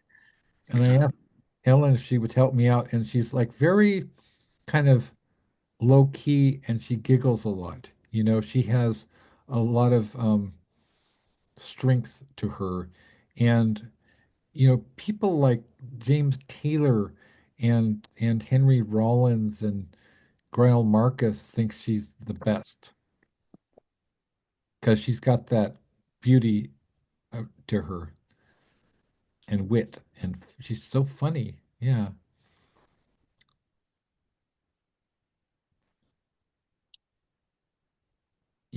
I could easily see you as somebody that Ralph Steadman would do it. You've got those features, right? They're very distinctive kind of. I don't know what it is. So could you tell me about? We touched on this, but We were talking about Whitman. I'm going to read you Apricot Masochist Yelpings. yes, please do. This is the one where Writing Magazine said this would be perfect if it wasn't for the final stanza, which has absolutely nothing to do with anybody else but me and one other person in the world who's not in the scene anymore. I love that. Apricot Masochist Yelpings. Poetry is our riskiest breath play. Ringing throat grip wrought from unringed fingers, blood choking out and about our routines, crossed faced confusion, red cell infusion, our bodies electric with Whitman's words. Oh, little death, expression, impression, dated, mated, asphyxiated. Pen sputters ink and gasping sentences, oratorical rhetoric silenced, angered almighty, ass fixed, which is an apt statement. Two curmudgeons bludgeoned, arrows dungeon, rejoice in moist merger, innocent ooze, frigid Hmm. engagement, hardened nuptials, suffocating search for conversation, dry scribbled sonnets into celibacy, collared by our colored cold heartedness, hard limits surpassed, seeking aftercare, neither of us remembering the safe word. Colors congeal under faint fluorescence, beat red ginger fades into apricot, pale princess disappears into the sink. Now I love that. I love that. And I think it's beautiful if Whitman wrote kink, that would be a Whitman poem, right? Yeah, that's what made me think of Whitman. You said that, and I said, "Oh, I've got something for you." So, I wrote a poem that and was that girl's name was Amy, and she was a redhead, and she had the whitest skin of any human being I've ever known. wow. And if she didn't have nipples, she would have disappeared into the sheets. That's what that last line was about. That's amazing.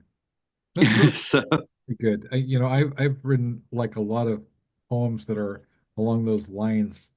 I did a kind of a one of the my poems was a kind of like a duet, almost like a dialogue between a serial killer and their victim, which involves airplay, right? So it's mhm. like, wow, and I've never actually done that, but I know people who are into that kind of thing, and it's only a step away. It's only like just a kiss away. Oh, But I've done shows with Frank X. Walker, who was poet laureate here for a while, and always received all kinds of NAACP awards and things. Sure. And he did an entire chapbook based on Edgar Metzger's uh, from the viewpoint of the bullet, what the bullet's passing through and what it's Huh. seeing as it goes. Yeah. So, he and I are about polar opposites when it comes to poetry, but we can still G and ha on stage. So there's some brilliant minds out there, and they're doing things that may not be everybody's cup of tea, but we can Sure. all work together and come together. But I think you have to assemble people like Jonathan Baker's doing in Evansville. You have to have somebody established Right. who's setting a bar and saying, I'm going to turn on the light here. yeah, this is poetry. And then you can have open mic, and then you can have whatever, and then you can have Well, free fall. I think it's very interesting, and I would under 100% agree with you, Chad, that first of all, you cannot have, Because otherwise, you've just got a discombobulated mess, and it's not really nobody's right, really enjoying it. you Or you, can't or have, you, yeah, go ahead. yeah. The worst thing you can have is a coffee shop full of people waiting to read and not paying attention Exactly. to what's being said. One of the reasons, actually, this is interesting because one of the reasons that I started the Small Bear Show was that I was involved in a lot of sort of open mic readings online, and Yeah, I I hated these things because it's sort of being like an assembly line of very, very sort of and self-serious people reading right. mediocre poetry. And I hate when I feel this sort of sinking sensation because to me, when you've seen Allen Ginsberg read, it ruins you. It And absolutely then they log out immediately after the reading. They disappear, and they're not they really paying disappear, attention to right? everybody else. They're waiting for their 30 seconds that they read their poems, and then everybody sort of goes, I hate the fucking finger snaps thing. Like Mhm. I wanna like abolish that. Yeah. You know, nobody can do finger snaps except Emily Frank, right? Otherwise, no, no, no, no, no, no. But what I had, I'll send you the link to my show that I did with Emily and Lynn Bronstein and Greg Tomini. And Yes. they're really, really wonderful, wonderful, wonderful authors. Very, very deep, deep, deep, deep, deep. And you have to sit with it, right? I was comparing it to sort of like you've got some Merlot or you've got some whatever, and then you're okay. So you don't just gulp it down or wait for, it's like so it'd be sort of like you know,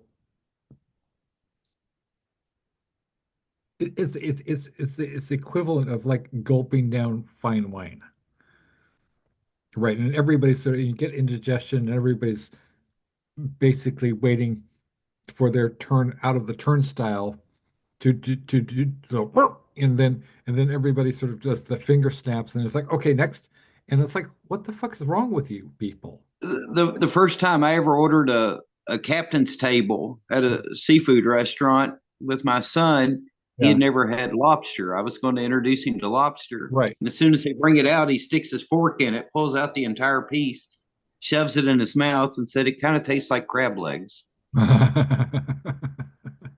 And to me, that's exactly like listening to what you were saying and then Yeah, going, yeah, it was okay. It it's so funny because I read, needs to be savored. it needs to be savored, and I also remember, but this is not directly related, but this has to do with when I read at this Redondo Beach coffee shop 2012 with my friend Iris Berry, and we were when and the guy who was the host of this show was very, very sort of preferential to like women and girls, and so they had it was an open mic reading, But they didn't expect that Iris Berry was going to show up, right? But Yeah. so they had like this 16-year-old girl who comes out and reads an anti-abortion poem from the perspective of the fetus, and it was god awful. Regardless of how you feel about abortion rights, that's up to you. But it was god awful, and this guy was so solicitous of her feelings. Oh my gosh, that's the best thing that ever. It's like move over Sylvia Plath and Dorothy Parker. You've got a real talent there. And I was like, are you fucking kidding me? It was terrible, right? And right, I was laugh risible. And then I'm wearing my hat, my Pendleton, and he ignores me. He completely ignores me. And and afterwards, he gave me however many minutes to read. But then, I go up to talk to him afterwards. He can't even look me in the eye. He's not even, he completely ignores me again. And afterwards, I was asking my friend Renee Diedrich, my friend Renee Diedrich, who's now living in France, she organized this book called How Dirty Girls Get Clean. And on the cover, right, it's a great book. And it's on the cover, it has Iris Berry, punk poetry royalty. She's standing there nude except for William S. Burroughs' typewriter. And um and so I said, Renee, what the hell was, why wasn't he? And he was like, you just walked in with three gorgeous women, one of whom is Iris Berry, and you expect this guy to, pay attention to you? What, are you crazy? Right? So, hey, I accept that to be like to have, beautiful women around me.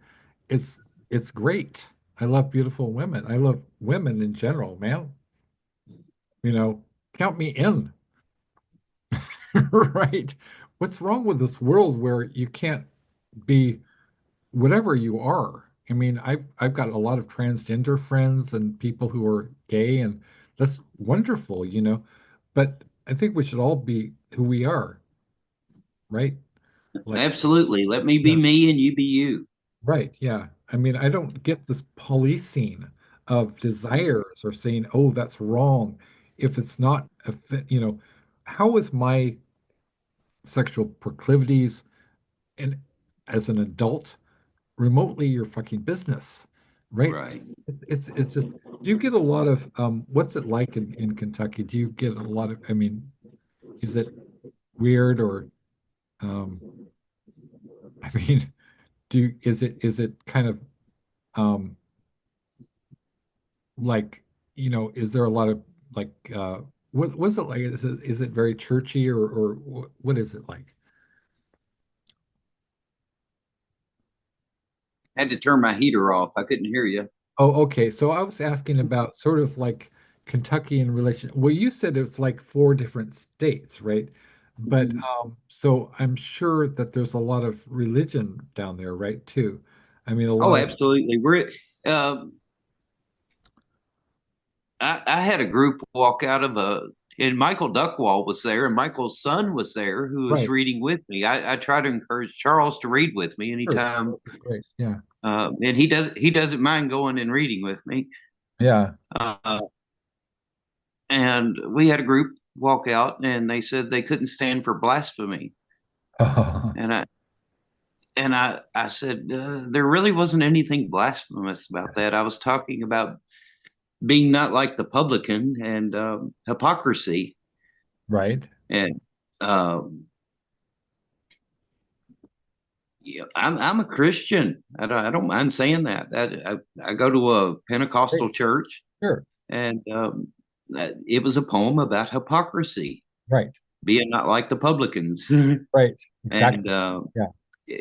they mistook it. They didn't understand it, and they thought I was, and, I don't like hypocrisy any more than anybody else does. Sure. Who does? And I don't think Jesus ever mentioned anything about uh, damn the gays. damn the transgenders, damn No the whatever. words for them. You He know, also I, said nothing about abortion. I've studied the Bible from one end to the other, and Right. I don't see any hateful message there in anything he said. The He said, Beatitudes love are God and love each other. That's pretty much it. the Beatitudes are amazing, right? Yeah. Um, just you could like just take any passage of the red letter text and just sort of meditate on it. You can take one thing, like you could take just one passage, right?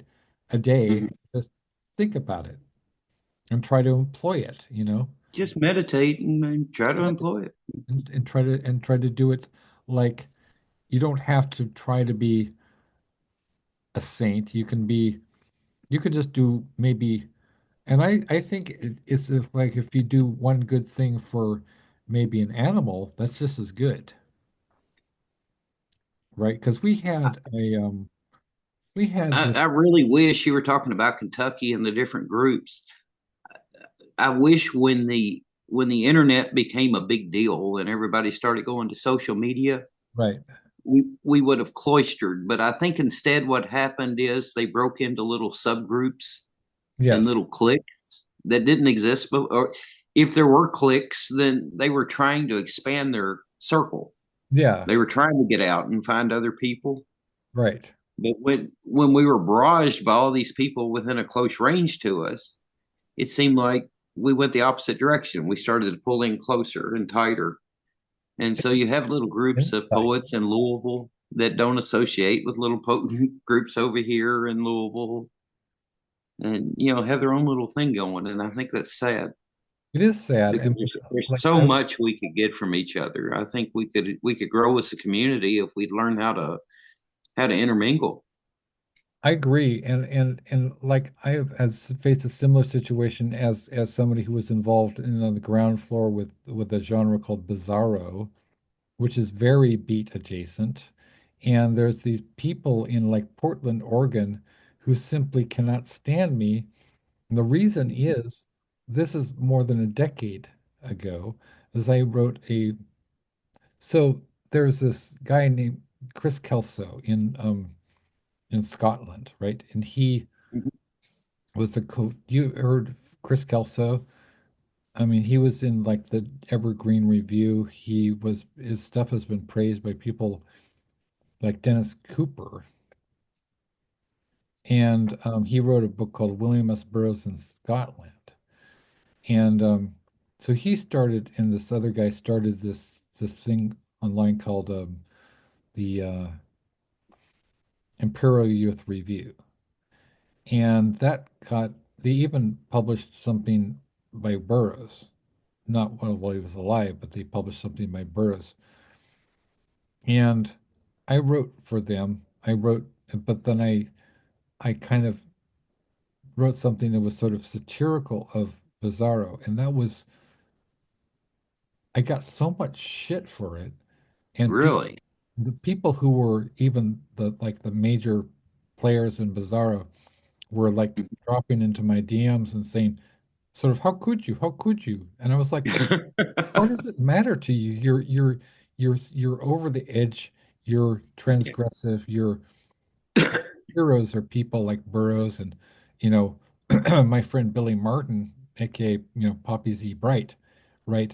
So, so why are you so afraid of somebody satirizing you? Because you're literally called Bizarro, and but they're very serious about it, and so I just got kicked out of Bizarro. But the same way that Salvador Dali got kicked out of surrealism, Yeah. you know, hmm, it'd be sort of like Ralph Steadman getting kicked out of Gonzo, Gonzo. right? Yeah. You're no longer welcome here, Yeah. Go away. Forget You the know, fact that you created the genre. exactly. And I Yeah. didn't create the genre of Bizarro, but I got it into, the world's premier research library, the Widener Library at Harvard University. And Mhm. so I institutionalized Bizarro, and none of the people who hate me. You know, the people who sort of this rival publisher refuses to have threatens and blackmails um their authors to not publish with me in peril of having their contracts canceled. That's how seriously they dislike me. What did I do? I said that Bizarro was something we could make fun of.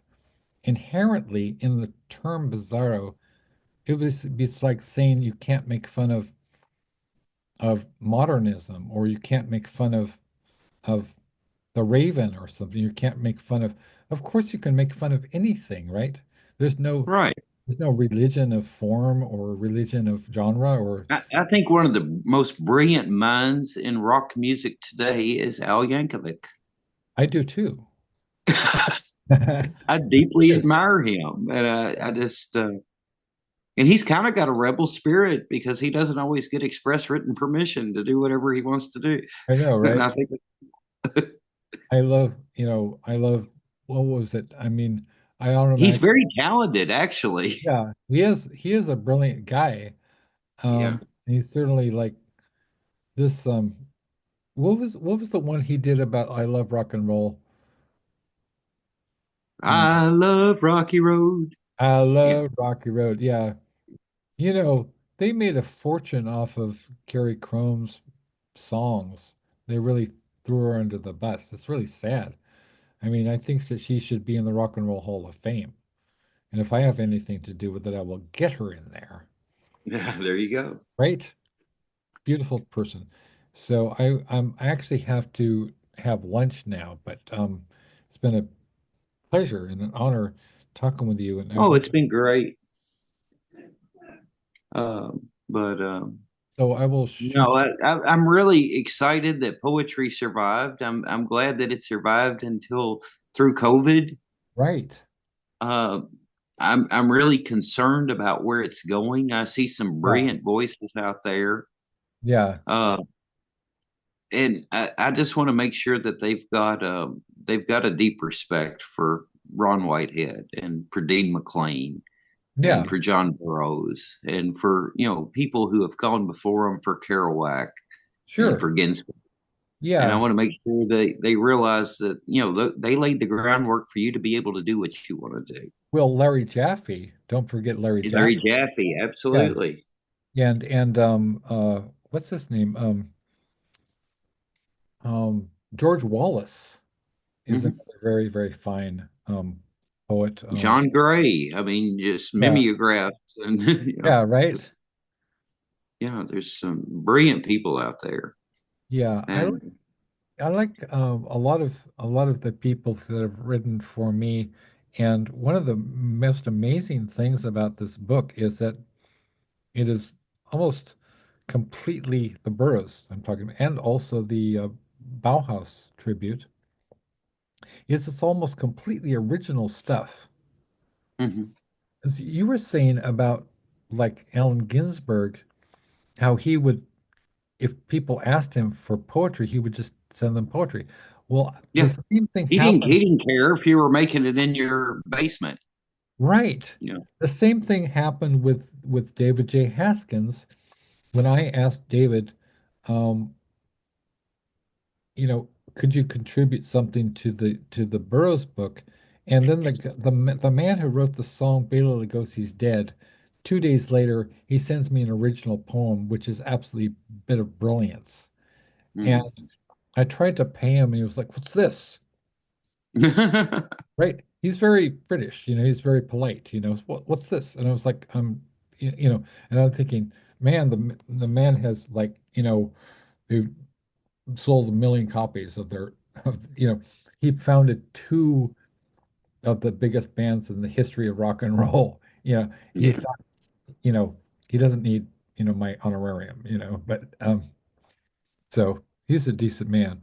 And he will just show up and he will do things very accessible, very open, and he always very encouraging to up and coming anybody who wants to show up at his art things or his DJ gigs, or he just will just do that. No, Mhm. another guy who is really awesome is Bruce Dickinson from Iron Maiden.